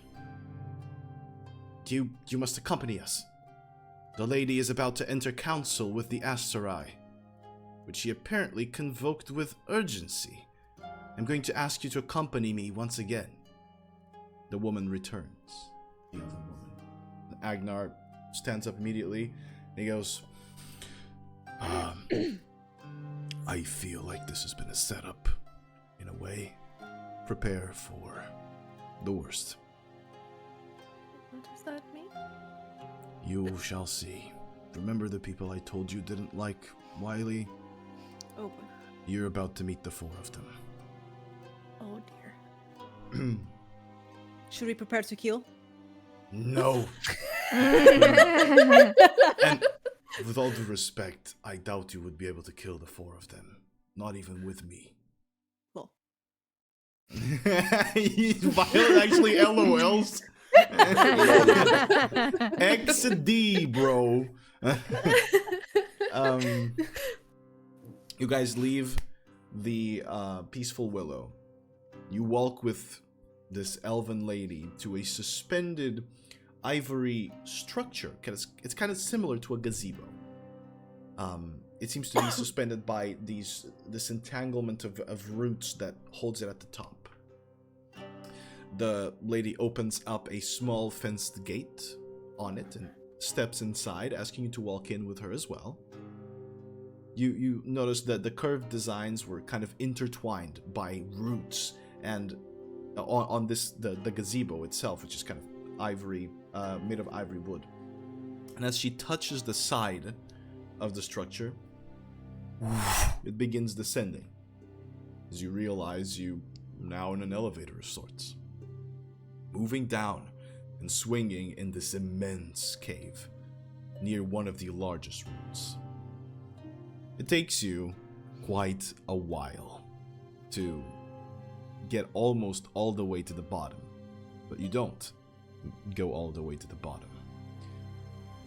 The elevator stops and you exit into a platform just outside one of the roots that actually touches a little bit deeper down the crystalline blue lake that is now much closer to you. And I say crystalline because you actually see the refraction of light within the water as you look beyond it. Is that the forbidden Kool-Aid? That would be the forbidden Kool-Aid, yeah. It's funny that you call it that, actually. For more reasons than one. Oh dear. I want to drink it. You step outside, and over there, on that wide circular platform that is kind of railed in ivory as well, at its center, you see the familiar, dark blonde, long hair and hazel eyes, the ivory staff that twists on itself with a blue glow at the very tip of Wylie Eliks. And behind her, a bald, hairless, tall man that seems sickly, gaunt, and thin, a shadow of the thing you fought at the Grand Arcanist's tower. God. What? She is also surrounded by a bunch of other elves that kind of look of station, let's say. But there are not 4 of them, there are many more. You all walk towards her, and immediately before you even reach her, Wylie goes, "Agnar, it's good to see you." And Agnar goes, "Likewise, Wylie. Although I have my fair share of questions, but I bring with me information that might be precious to you. It's in the hands of the brave Velox Mors, whom I've been told have met you before. I have no recollection of these folk. But if it's urgent information they bring, then I beg you follow me. Council's about to begin. You can fill me in on this information as we walk." What? Do I sense any evil right now? You? How many times can you use Divine Sense? This is my last one. I'm counting. Don't worry. Oh, Fuck you, by the way. Do not. oh, Okay. bitch. Bitch. We thought, look at you. You are already saying, yeah, fuck you, I'm counting and all that, and then there's nothing. Ah, damn it. No, fuck you for doubting me. I was just asking, my love. Sorry. Yeah. Tá bem. I just got hit with the Portuguese. You're dead. You're in trouble You're now. dead. Doghouse. 100 years doghouse. 100 years doghouse. She just begins walking. And Agnar starts following her and kind of looking at you and telling you to follow him. I follow. With a question mark on my head. I'm very Big confused question. right now. So you're an NPC for someone to talk to you about? A quest or something? Hajral whispers to them, "Wait, but didn't you meet her before?" Yeah, I'm It so was confused. either her or someone who looked remarkably similar. Well, maybe she Or- only noticed me. That's why she said that. Also, did I get this? She's with. Is that Thrihel? That looks like the guy you fought in the Grand Arcanist's tower, yeah. What the fuck? Does he feel like squeezed the he- dagger. He feels weak, smaller than you found him first. Probably kind of like a deflated version of. Does he have what was. eyes? But is he still bulky? He has eyes, and he is way less bulky than he was Oh, even shit. originally. Does he feel scared, or he doesn't know where he is, who he is? That's a percent. He knows who Wylie is. He's with Wylie. He's following Wylie. What? And Haj, while we're walking, Haj will also whisper to them, "Is that not that Goliath thing we fought?" It is. But way smaller. What is it doing here? I thought it was dead. It disappeared, right? Mm-hmm. Yeah. When Violet stabbed it, he disappeared. Well, Oh. we have some questions to make. Oh, by the way, I don't know if you guys remember, but he was part of the guild, so that's probably why he was part of the guild, Oh, right? Before he. Before, yeah. Yeah. Mhm. Yeah. So maybe he lost his memory and he thinks he's part of the guild. Who knows? He's stupid, right? Exactly. Oh, he is great. He's a No, like- barbarian. Didn't we get the knives from Wylie? Though? Mm-hmm. Yeah. So like, Okay, that makes sense then. As you guys are walking, you're being kind of escorted, excuse me, inside a route, into an antechamber that is guarded by quite a few soldiers. 2 of them being giant apes, one with silvery hair, and the other one just with this kind of ombre that goes from black into red, kind of fire. Single? It's a giant ape. Well, she Giant likes it. ape. Violet is really on the hunt today. You know, we've I'm been thinking a traveling. lizard. We've been traveling for a long time. The hots are like accumulating. So We need There's no to privacy. we need to get Violet and Vesper a room, see if this shit just fucking. yeah, I don't want to hear roleplay of that. Thank you. Please no. We don't have to. The same way that we don't roleplay you guys taking a shit, we don't have to roleplay this. Are we going in only with Wylie and 3 head? No, there's other people following you. Okay. And Wylie begins walking a little bit slower, joining you and Agnar, and she goes, "This new information that you have, what's it about?" It's regarding the Alberos twins and the And? Weaver. Very well. You must speak this new information that you hold when I call you to the council. Perhaps we can knock some sense into these old idiots. I'm sorry, you said you don't recall us. I don't. Do I sense if she's lying? Roll an insight check. I suck at it! Can I help? You can roll it separately, I would say. All right, Inception. Can I also Inception is- Oh, you got it. Never mind. yeah. Wait, for a total of 20, because I have a plus Omega 0. Lul. Natural 20 is natural 20 still. Yeah. Wylie is very difficult to read. But in that moment, you kind of almost sense a connection with her that she's lying. Oh, girl, I got you, girl. But got you. not because of you. She's lying because of everyone else surrounding Yeah. I understand. you. Okay. So, you are in this room with these soldiers. You walk in. It's like this huge kind of antechamber, palace-like almost, before you go into the great hall, right? Okay, wait. Just another question. Yeah. Do I also sense that we can talk without any restriction? Well, everyone else can would we- probably hear it. Okay. So what I mean is, No, she no, is. no, not. What I'm trying to say, yeah, they can hear it, but Yeah. Do I sense that I should tell everything I know in front of these people? She is pretending not to know you guys for this moment.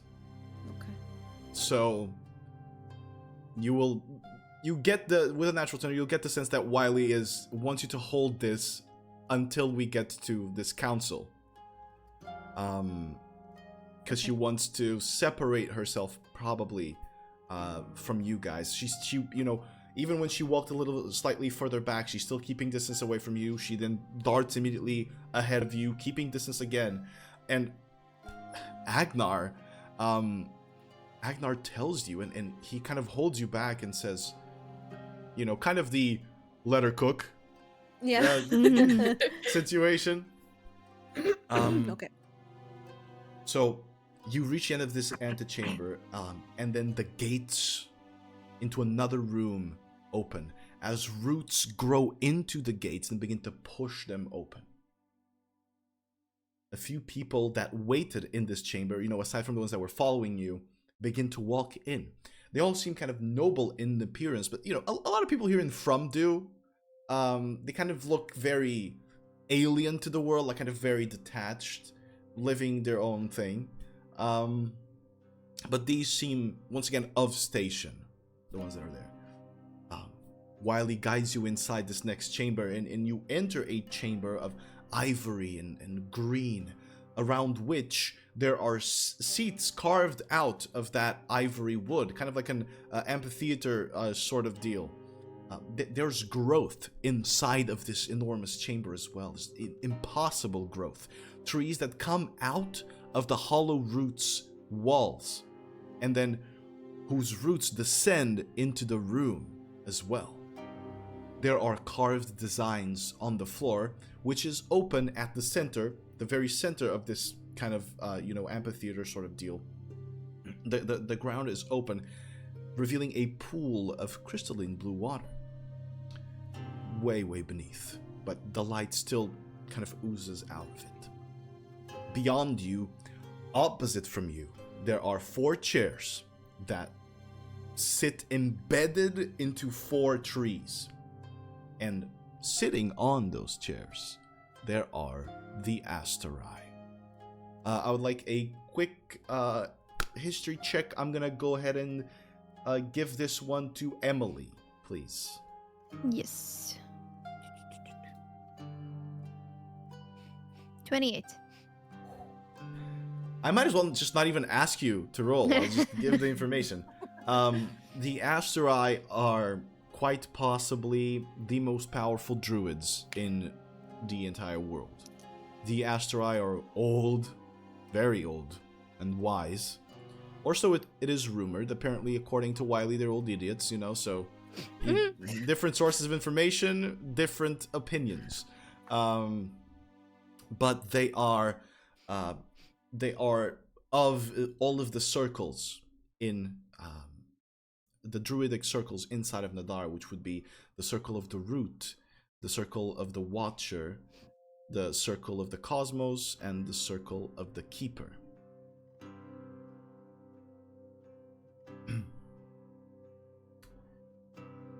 And as you look upon them, you see one of them is an elven man of light blonde hair that kind of falls straight and perfect on his shoulders.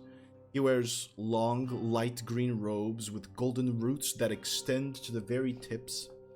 He has a calming visage and bright amber eyes and some similar features to your lady Wylie.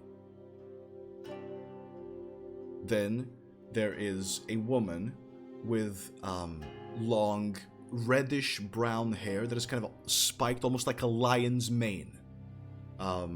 She wears ornate brown and dark green leather armor adorned and embroidered with golden thorns, not horns, and seems to be kind of locked in a permanent frown. She's just staring at you and the room. Her bright blue eyes contribute even further to kind of this look of anger, and she has very similar features to the lady that guided you to Wylie. To her side, then there is a man of long black hair that wears light green and black robes adorned with many constellations depicted in gold. He has very sharp features and many tattoos on the face, but predominantly around the eyes and forehead. These have kind of designs of symmetrical constellations on them as well.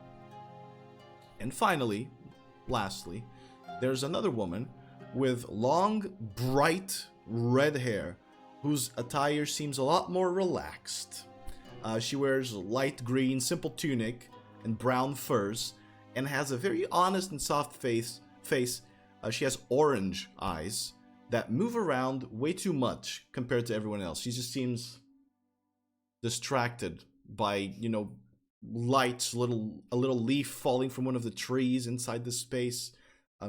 People moving. She kind of occasionally looks at them curiously and then goes back to staring down, and then stares at the other Asterai, and then back down again.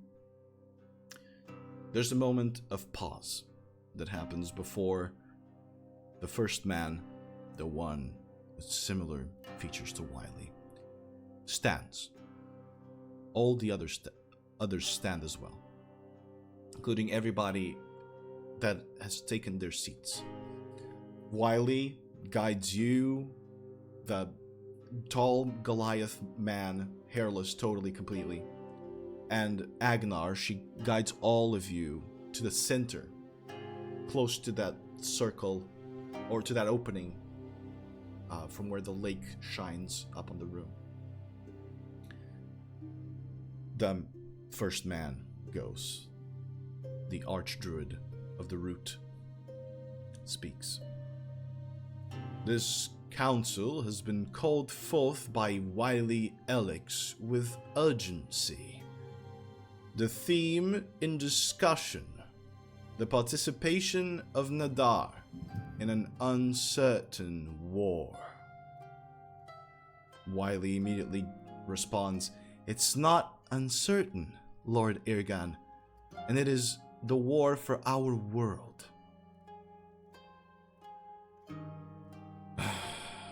State your case so that we can be done with this futile matter, Irgan says. Wylie looks at all of you and takes like a deep breath, and then to everyone around in the room.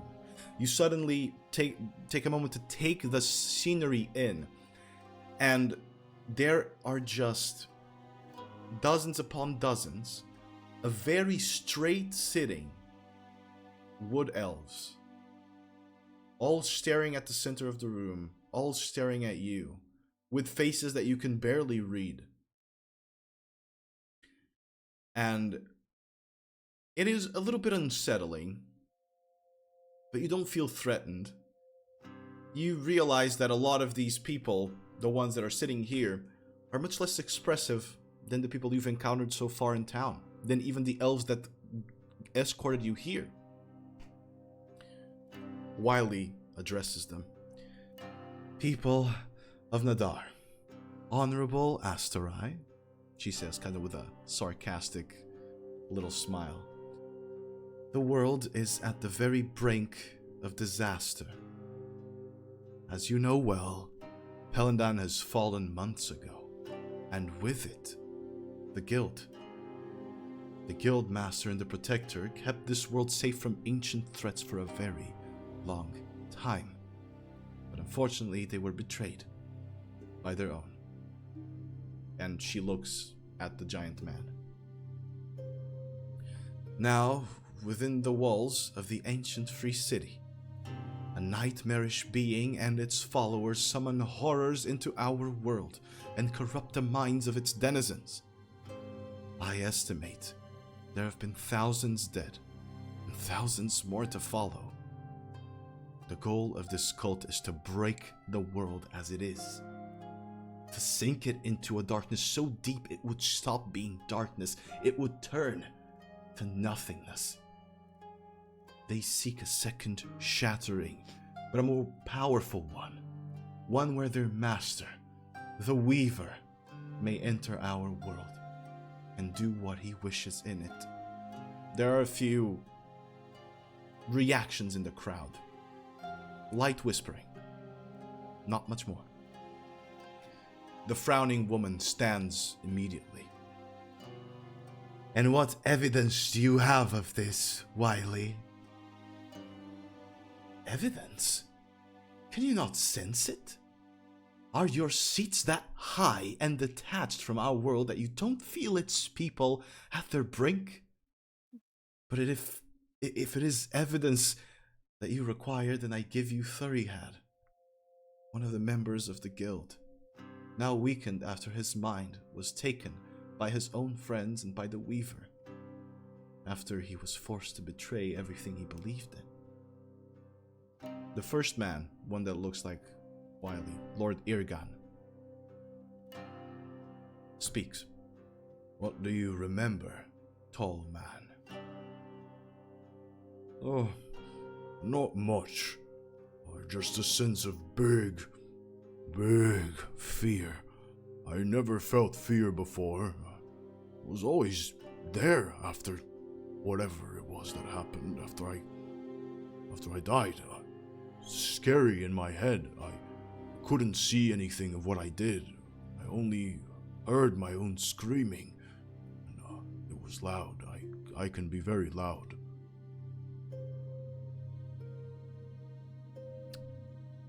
The woman, the frowning woman once again speaks. The world has fallen to evil men and evil things many times before. We have always survived it. This will be no different. We're safe in the Elderroot. It protects us. Wylie visibly reacts to that. Pissed, really. One pissed. And Irgan, what do you want of us, Wylie? I want you to fight this. First, I motion for Nad'ar to host peace talks between the Soul Empire and Herskellen. Both the leaders have been made aware by me of this threat and are willing to join forces to end it. The Runic Council of Kerej Emaz is willing to join them as well. Then, when the time is right, I want Nad'ar to lead the siege into Pelandan. There is no one better to do it. The people of the Elderroot are stronger and will resist the Weaver's intrusion more easily. If the armies of Herskellen and the Empire were to fight besides the elves and the archdruids of Nad'ar, they would be inspired. They would fight harder. We have drunk and eaten of the Elderroot's bounty since ages. We possess strengths that they sadly do not. The frowning woman continues, and so you'd want us to die for them. You'd want to send our people to a war you say is so dangerous only to protect someone else? I say let them die. If they are too weak to resist it anyway, they should die. Nature runs its course, she says, looking at everyone. How dare you speak like that? You're a stain upon your seat, Dalisi. Silence, the first man speaks. You will respect the Asterai, child. What do you see, Enethgar? Irgan says to the man with the tattoos of constellations. Well, the stars do not encourage this endeavor, Irgan. There will be no stars left for you to read, Enethgar! Wylie interrupts. If you don't understand the urgency yet, then maybe they will help you understand it. I summon to the council Velox Mors and Agnar Dragonsbane, who bring urgent news from the Empire and beyond. And she gives you the floor. No pressure. Shit. Awkward. Correct me if I'm wrong. I will. But I I always do that. I think- love doing that. I think I still have one flask of the black ooze that came out of the whale. The whale. I think we didn't sell it. Yeah. Yeah, I don't think you They sold it. didn't want it. No. We That- tried to, but I- they were like, no, no, no, no, no. Yeah, That's what I was remembering, yeah. Yeah, it I- broke the guy's little monocle thingy Yeah. when he tried to look Yeah. at it. That's right. We fought creatures possessed by what we now know it is the Weaver. I have proof of one of the creatures. We fought giant scale wheel, and this is what came out of it. Irgan goes. He looks to the side to the one that seemed distracted. Lorieth, if you could please. The woman kind of stands up. Mm-hmm. And runs up to you. May I? Yes. She grabs it. You see her eyes kind of, the orange glow ignites even further. And then it ignites even further, and you see inside the flask that ooze that reacted almost to her looking is set aflame.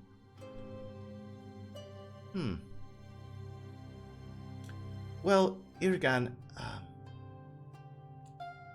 this is not blood, but it once was blood. But it has been replaced. This is more akin to what we find in, well, what we find inside of us too, in our brains. Look, and she, the flame vanishes, and she looks at it again, and her orange eyes kind of turn blue, zzz, and she throws lightning inside of the vial, and you see that black ooze conduct the lightning. Kind of almost what we outside of game would know to be kind of a nerve responding to an electric impulse. This thing kind of extends itself and reacts to the lightning. And she goes, I don't know how this came to be. Take it back. Violet is disturbed. She looks at you. She just stays there looking at you. Lorieth, you may return. Oh, right. And she goes back. Whenever we kill a creature with no eyes, that comes out of them. Hold. A creature with no eyes. Creatures, we believe they are connected to the Weaver. They are alive, but they are not. They have no eyes whatsoever, and they can still see. I sense the evil in them. Where did you fight this scale wheel? In the sea. What's the name of the sea? The Katsali Ocean. But it was also more towards Sogak's side. In the Kazali Ocean near Sogak. The Delisi, who you now know the name, the frowning woman. So it is still far. It was very far away. Makes no sense to be concerned about this. In Oaza, we also... It was in Oaza we found a thread. Port was Namelli. it? Port Namelli. In Port Namelli, we also found a thread of the Weaver. A huge creature with fucking tentacles. Do you have proof of this creature's existence? Didn't we take part of its head? I destroyed it. She destroyed Oh, it. that's right. I do not, but I do believe you are familiar, or you follow Meodref. She can confirm you. And we found the map as well. With, didn't we? Like with the cities that they wanted to. That was for the cult of the Abyssal Song. Yeah. We call Omar. He's proof. Sargon. We have witnesses. Would any of you be capable of peering into our minds? You would know it to be true. That we have found people, creatures, even towns ravaged by this Weaver. This We is do not. like an illness that is quickly spreading across the world. We've seen lightning come out of what we have heard to be a colossal city that fell to this. They are quickly advancing. and it's quickly spreading, and we must act. We killed 2 of those threads, and there are more. This seems to be only speculation, the Delisi woman says. The blood, the black ooze, was it the weaver fluid or is it something else? Yeah, it was the weaver fluid you guys took out of the scale Yeah. whale. Yeah, okay. Oh That- no, I was excuse just- me. No, the weaver fluid is different. Yeah, because Yeah. I have the weaver. We have the water skin Yeah. with the weaver fluid, which is a proof. I present you proof next to the water Okay, skin. Phoenix, right? They call in Loriath. Objection. They call in Loriath again. Loriath comes kind of skittering almost from her chair. May I? I give both hands. But She grabs it. She uncorks it.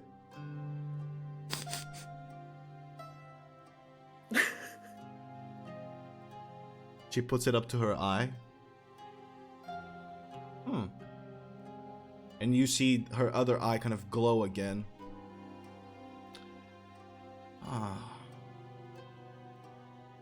She begins pouring it on the ground. Just trickles down. And as it touches the wood kind of turns to this grayish color. Then it gets paler. Then it turns to flesh, almost, where she poured it. She points at it with one finger and it begins burning. I've never encountered this before either. But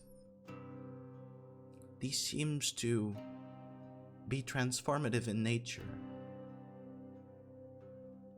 Where did you find it?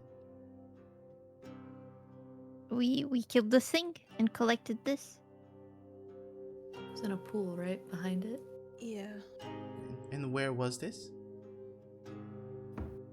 At a temple. Was it in Port In Namelli, Port this one? Namelli. It was Yeah. in Port Namelli, yeah. This is dangerous, she says, looking back at the other 3. And you see Delisi go, it is still far away. You must understand that we have to wait. We cannot just take our people into war for no reason. They were in Oasis. They have the Grand Arcanist of Oaza. Distance so- is not a problem. It is when you are trying to walk in our forest. Oh, and they followed us here through the desert. Did they enter the forest? We don't know. We don't know. Not that we know of. You seem to be uncertain about a lot of things. I want to ask you something. You just want to keep your forests okay, and you don't care about the rest of the world? I care about my people, yes. But if the rest of the world is gone, your forest will be gone as well. Nothing will last. She smiles. I disagree. Within the first shattering, the forest was the only safe place. That doesn't mean the future will be the same. They will It- not make the same mistakes. Maybe it doesn't.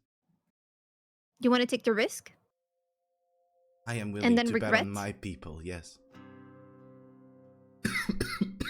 Sorry. That's not her.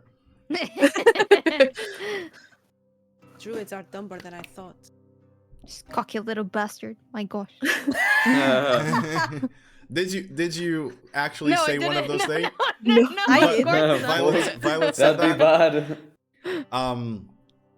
Irgan goes, you will respect the Asterai, stranger. And why won't the Asterai respect the world? The Asterai respect the world. That is why the Asterai shall stand always as the last bastion for our world. But we will not help if it is unnecessary, if there is danger to our people. There is a reason we have survived for so long, unbothered, untouched by all the evil in the world. There is a reason why the curse of the Grey Scrape did not even touch the people of Nad'ar. It is because we stay faithful to ourselves, faithful to the Elderroot, and faithful to Meodref. And hasn't Meodref informed you of this? He ignores your question.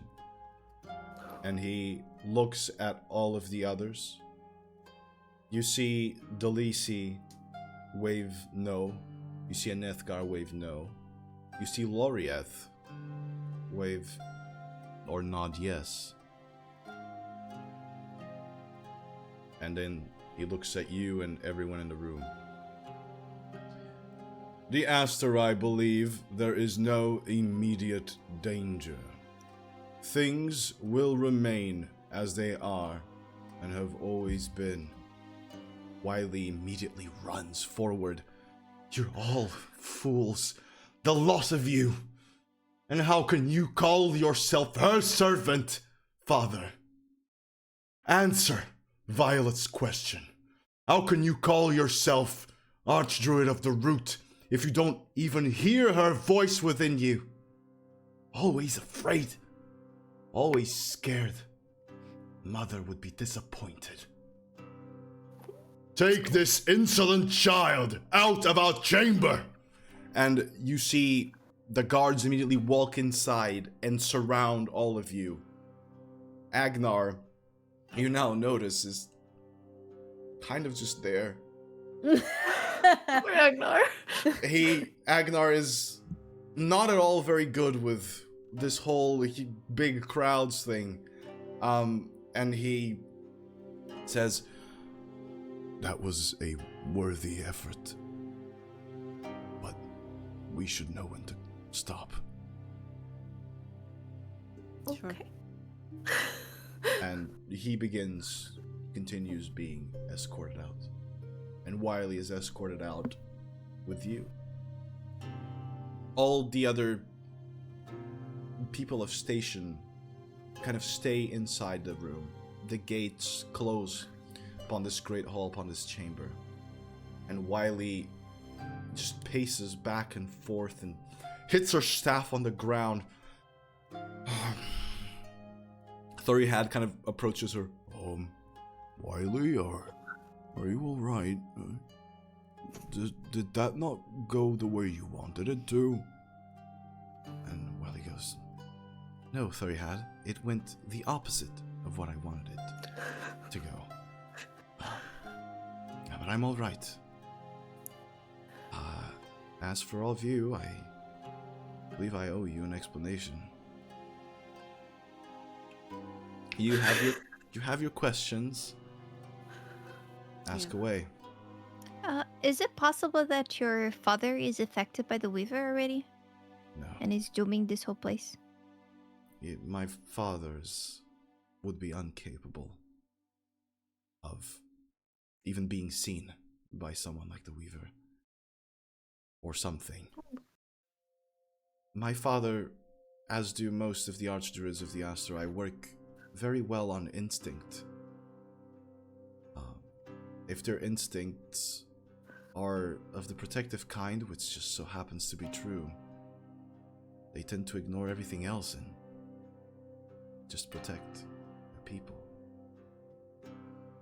I'm sorry that I guess I should clear this, that I told you I did not recognize you, but it was important that we walked in without the people knowing that I had somewhat tried to conspire this to happen. Don't worry, my insight skills were so good. I knew. I knew you noticed, yes. Well, it's Are you not over single? yet. It's, Sorry. Nick, continue. no. It's not over yet. It's still possible to convince them eventually. We didn't mention that there was an attack on us by some creatures that were probably possessed by the Weaver. I mean, most certainly possessed by the Weaver, but we would have no proof of that, so I think for these stubborn minds, it would not be enough, I would say. They saw your wounds. They ignored them. They knew that something had happened. Surely. And one of them said Meodref informed him. Right? He said yes. He didn't answer. He didn't answer. He He ignored chose you. not to answer. Oh, Blow. Still, you were attacked. The Grand Arcanist is gone. yep. Any other thing you want to tell me? Anything else that happened? I mean, you have Here. him. Gather around, please. And she extends out her hands for you to hold her hands. Are her hands warm? They are. Ah, nice. Emily holds them. Holds one.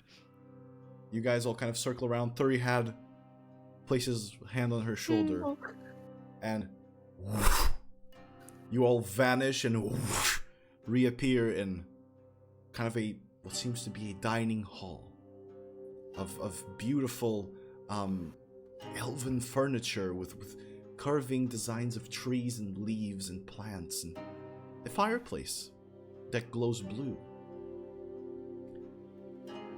So, you've met Agnar? Agnar goes, right. Yeah.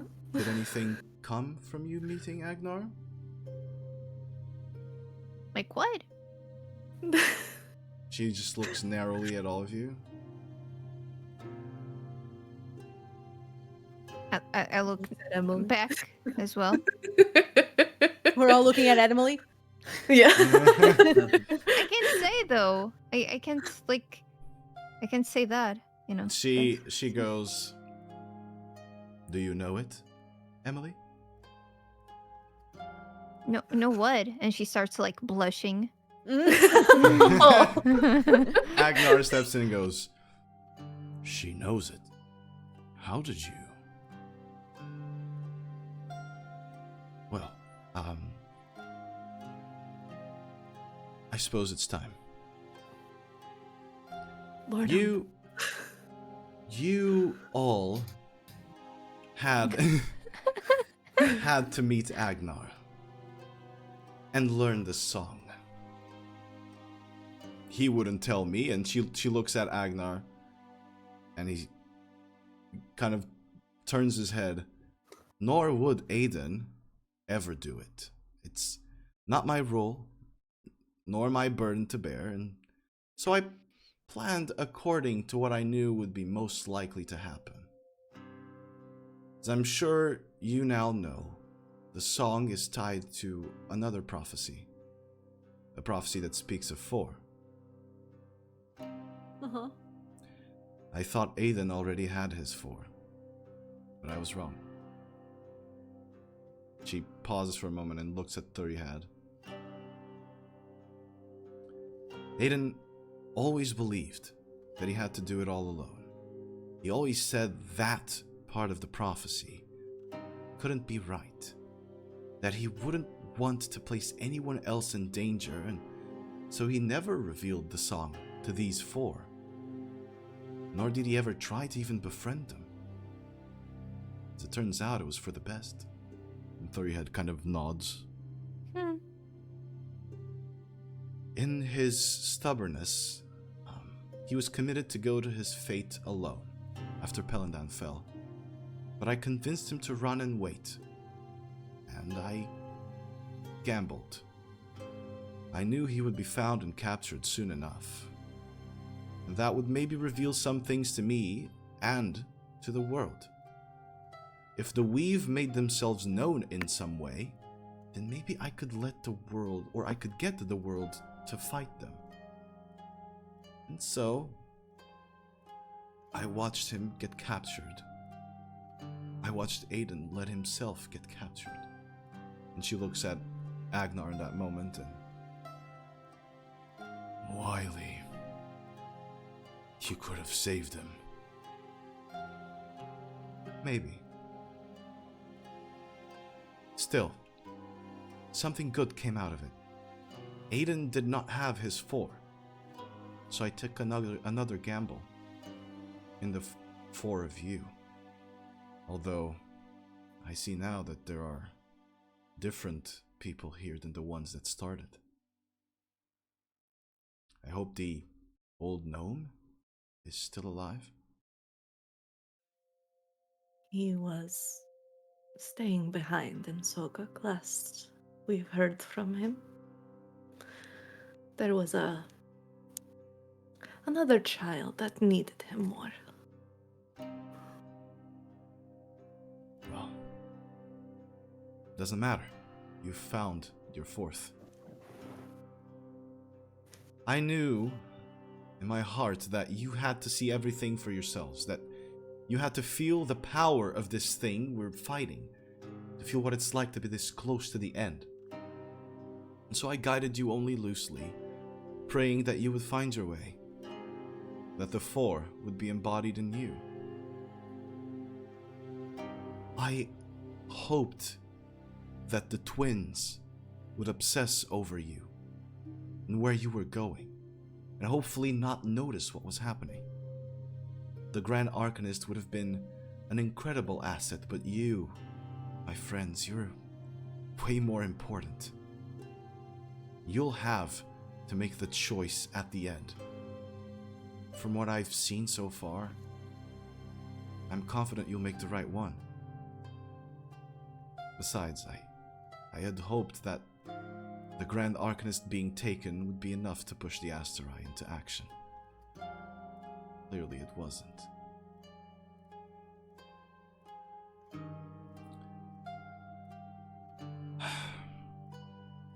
I'm sorry that I didn't tell you everything, but surely you must understand why. We do.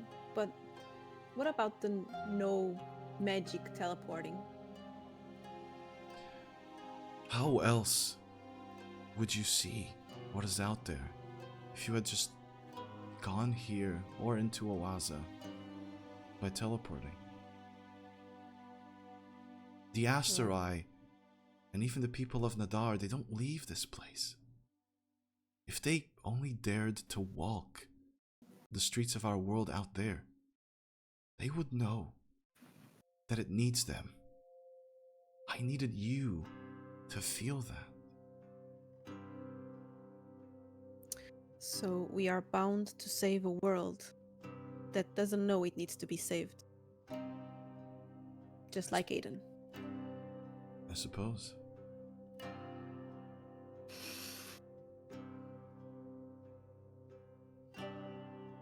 Nice. Not very nice, is it? But that's not why we do things. We don't do them for the praise. We do them because they're right. Because this world has the right to exist. All of its people have the right to exist. Do you suppose that Dagger. there is still a way for the council to help us? Maybe if they find out that we're here, do you think that we would have a chance?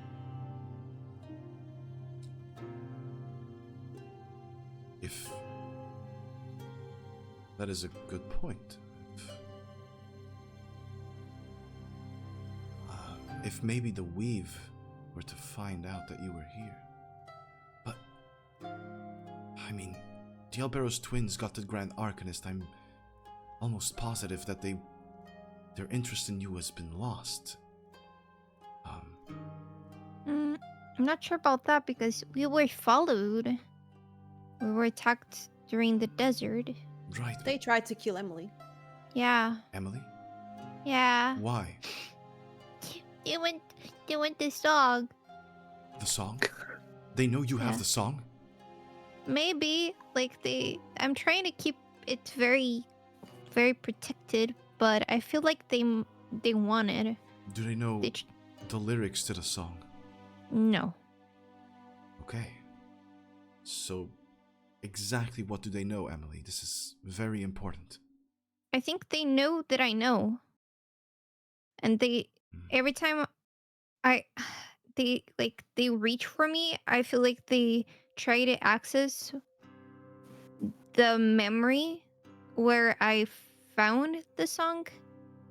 The melody, at least, not the lyrics. Right.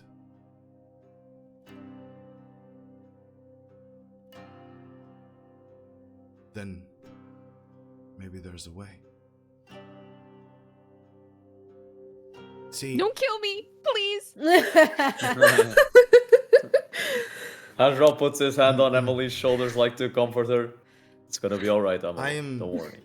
not going to propose you dying, of course, but well, Use her as bait. exactly. How did they know where you were? We don't know. Do That is a good question. It was in the middle of just the know. desert. They just we? On appeared a sand there. cutter. Aren't you two kind of crazy right now? You see Wylie stare deeply into both Vesper and Haj. They are.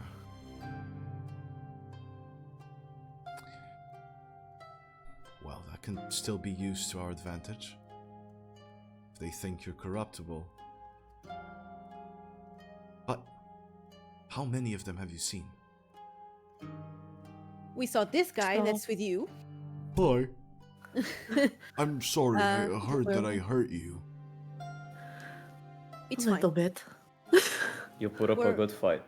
We're happy that you're okay now. Thank you. We saw a werewolf. Yorick is mhm. his name. Was.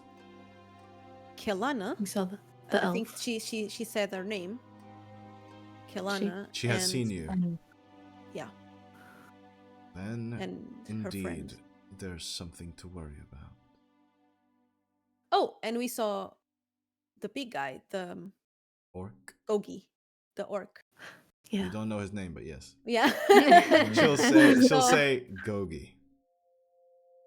It is he. interesting how such an evil man has such a silly name. And an inverted penis.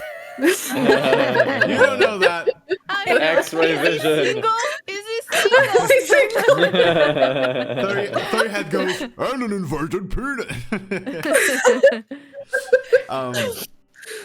Wylie goes, some of those were the four that I had thought for Aiden. Elisa, Kelana, Thurihad, and little old Yorick. Which, by your bodies indeed you have met him. He was not so little. Yeah. So who is this Eliza? Did at any point any of you get shot with arrows? Okay, so that is her. That means we have encountered both of them All at of the them. same time, which is very fortunate for us, it seems. I'm surprised you didn't die, but relieved as well. Okay. They were corrupted. Agnar kind of stops the entire conversation, and he goes, "Excuse me. What of Aiden, Wylie? What of my son? Is he dead?" And Wylie smiles and looks at old Agnar. They won't kill Aiden. I know he must be humming that song of his, but apparently now Emily knows, using it as his defense. The Weaver must recognize it, maybe think that it holds something, some value. I mean, clearly he does. Besides, I've made it so they think Aiden is valuable. And if their master sees the resemblance between Aiden and Anathion, then the Weaver will know it too. And the truth is, well, I'm sure you know this better than I. He is valuable. He told me it has to be him doing whatever it is he has to do. Emily maybe will know it better than any of us, and I must say I am containing myself to not look into your mind, to know it. But he says that if it isn't him, then there will be another. And Wylie looks down at her stomach and places her hand on it.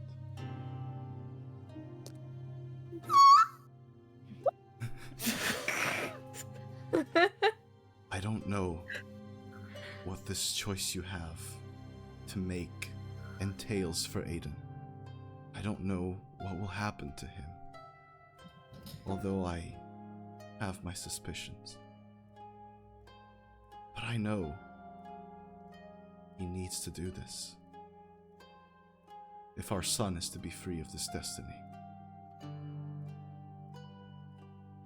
But either way, none of it is worth anything if we don't get him back and destroy every single one of the Weaver's servants.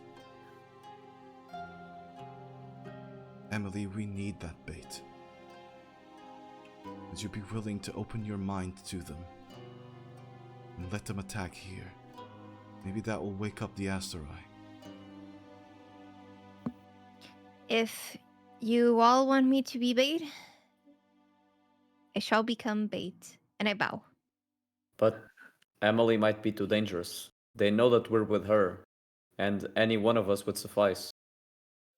Even me and Vesper, as you said, we are more susceptible to their contact. But But they don't her. want you. They want me. Yeah. The Emily. They want to specifically kill her. Maybe Emily is more enticing to them. But I promise you something, Emily. I will protect you. Everything I have. You will not die that day.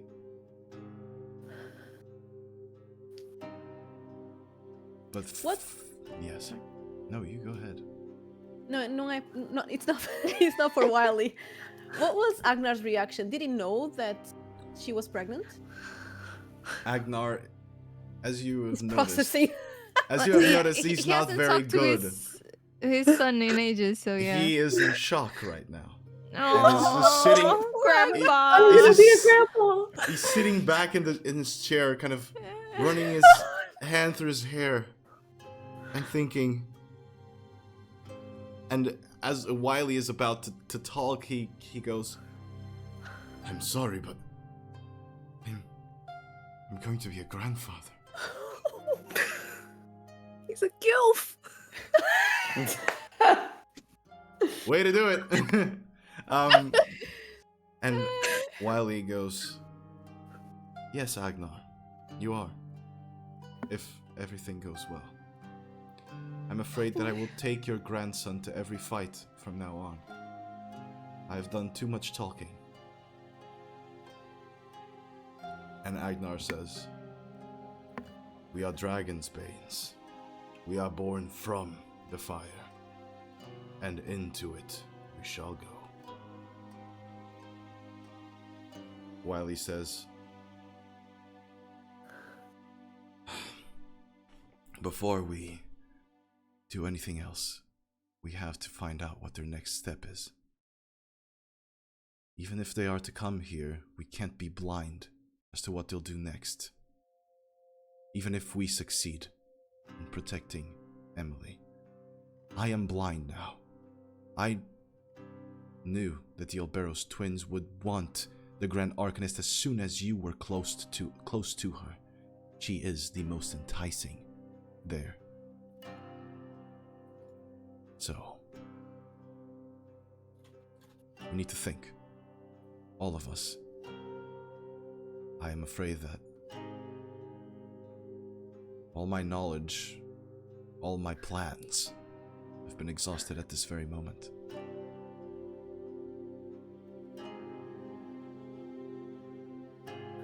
Thank you for all that you've done, and for the people you've surely saved along the way. We lost some. Yes. In circumstances such as these, it would do us well to remind those that we saved. But then, remind those that died as well,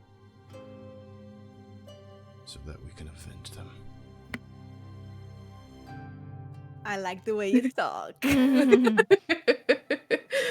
And with that, with Thurihad grabbing just a little loaf of bread that was left on the table and eating it, desperately trying to regain his strength.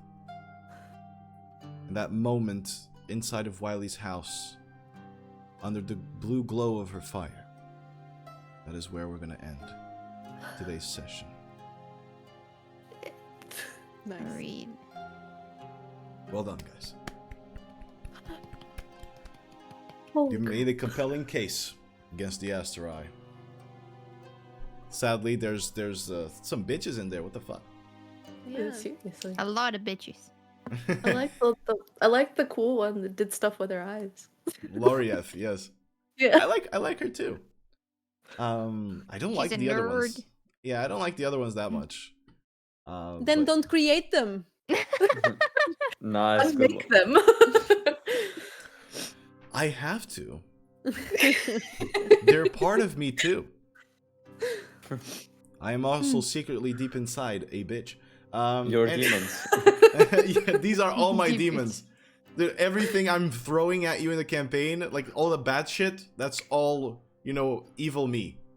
I'm I showing am it getting to a you. bit suspicious that it's been a while since we found an NPC that's just like a sassy bitch. You know, the standard Onion classic sassy bitch NPC. Where we ask stupid questions, we get stupid answers. See, that's exactly it. If you don't ask those stupid questions, you don't get the stupid answers. So that's just, I would say bring that. Quibble back. Yes, maybe. You should send him a message, not Emily's mom and dad. Quibble. Yeah. Quibble, yeah. Yeah. Hey man, how's it I going? wrote Archdruid, Lord Irigan, Delisi is the bitch, and Edgar, tattoos. Great notes. Delisi is the bitch. Yeah. May I I put approach Legolas the for the root guy. Oh, Because the boy. way you're describing him, I was just picturing Legolas. Yes. Yeah. I guess in a way Legolas. he's a little bit more serious looking than he would be more like Thranduil, more like Legolas's dad than he Fair would enough. be Legolas himself. That is a close approach. Anyway, guys, amazing job. To everyone out there watching, thank you very much for dropping by. I really appreciate it. Thank you for hanging out there. I hope you enjoyed the episode. We have some sad information. Well, not really sad because there are good things coming out of this sad information, so it's not really just sad. It's actually great. But next week we're not going to have a session, so this is a perfect time for you guys to catch up on anything that you guys have missed. And also start hyping it up for Emily Bait whenever that happens, after they do their planning as well. And I was gonna do it today with recovering the insanity points. You but were! I had like everything ready, but Next Well- the story asked for something else, so next time it will happen. Next time you'll do it. See, Yeah. now you got another thing to look forward to. She's gonna try to remove insanity points from is gonna be Hajral since he has the most. Yes. Or- I was okay. gonna think of not answering, but yeah, of course. All right. Very, very well. We'll get to see that. Thank you once again for all of your support. We really appreciate it, and we hope to see you next time. Until then, find yourself a Wylie. She's cool. We'll see you then. And pregnant. And stay single. And stay single, because then Violet will come after you. And use protection. Bye bye, guys. Take care. Bye bye. Bye.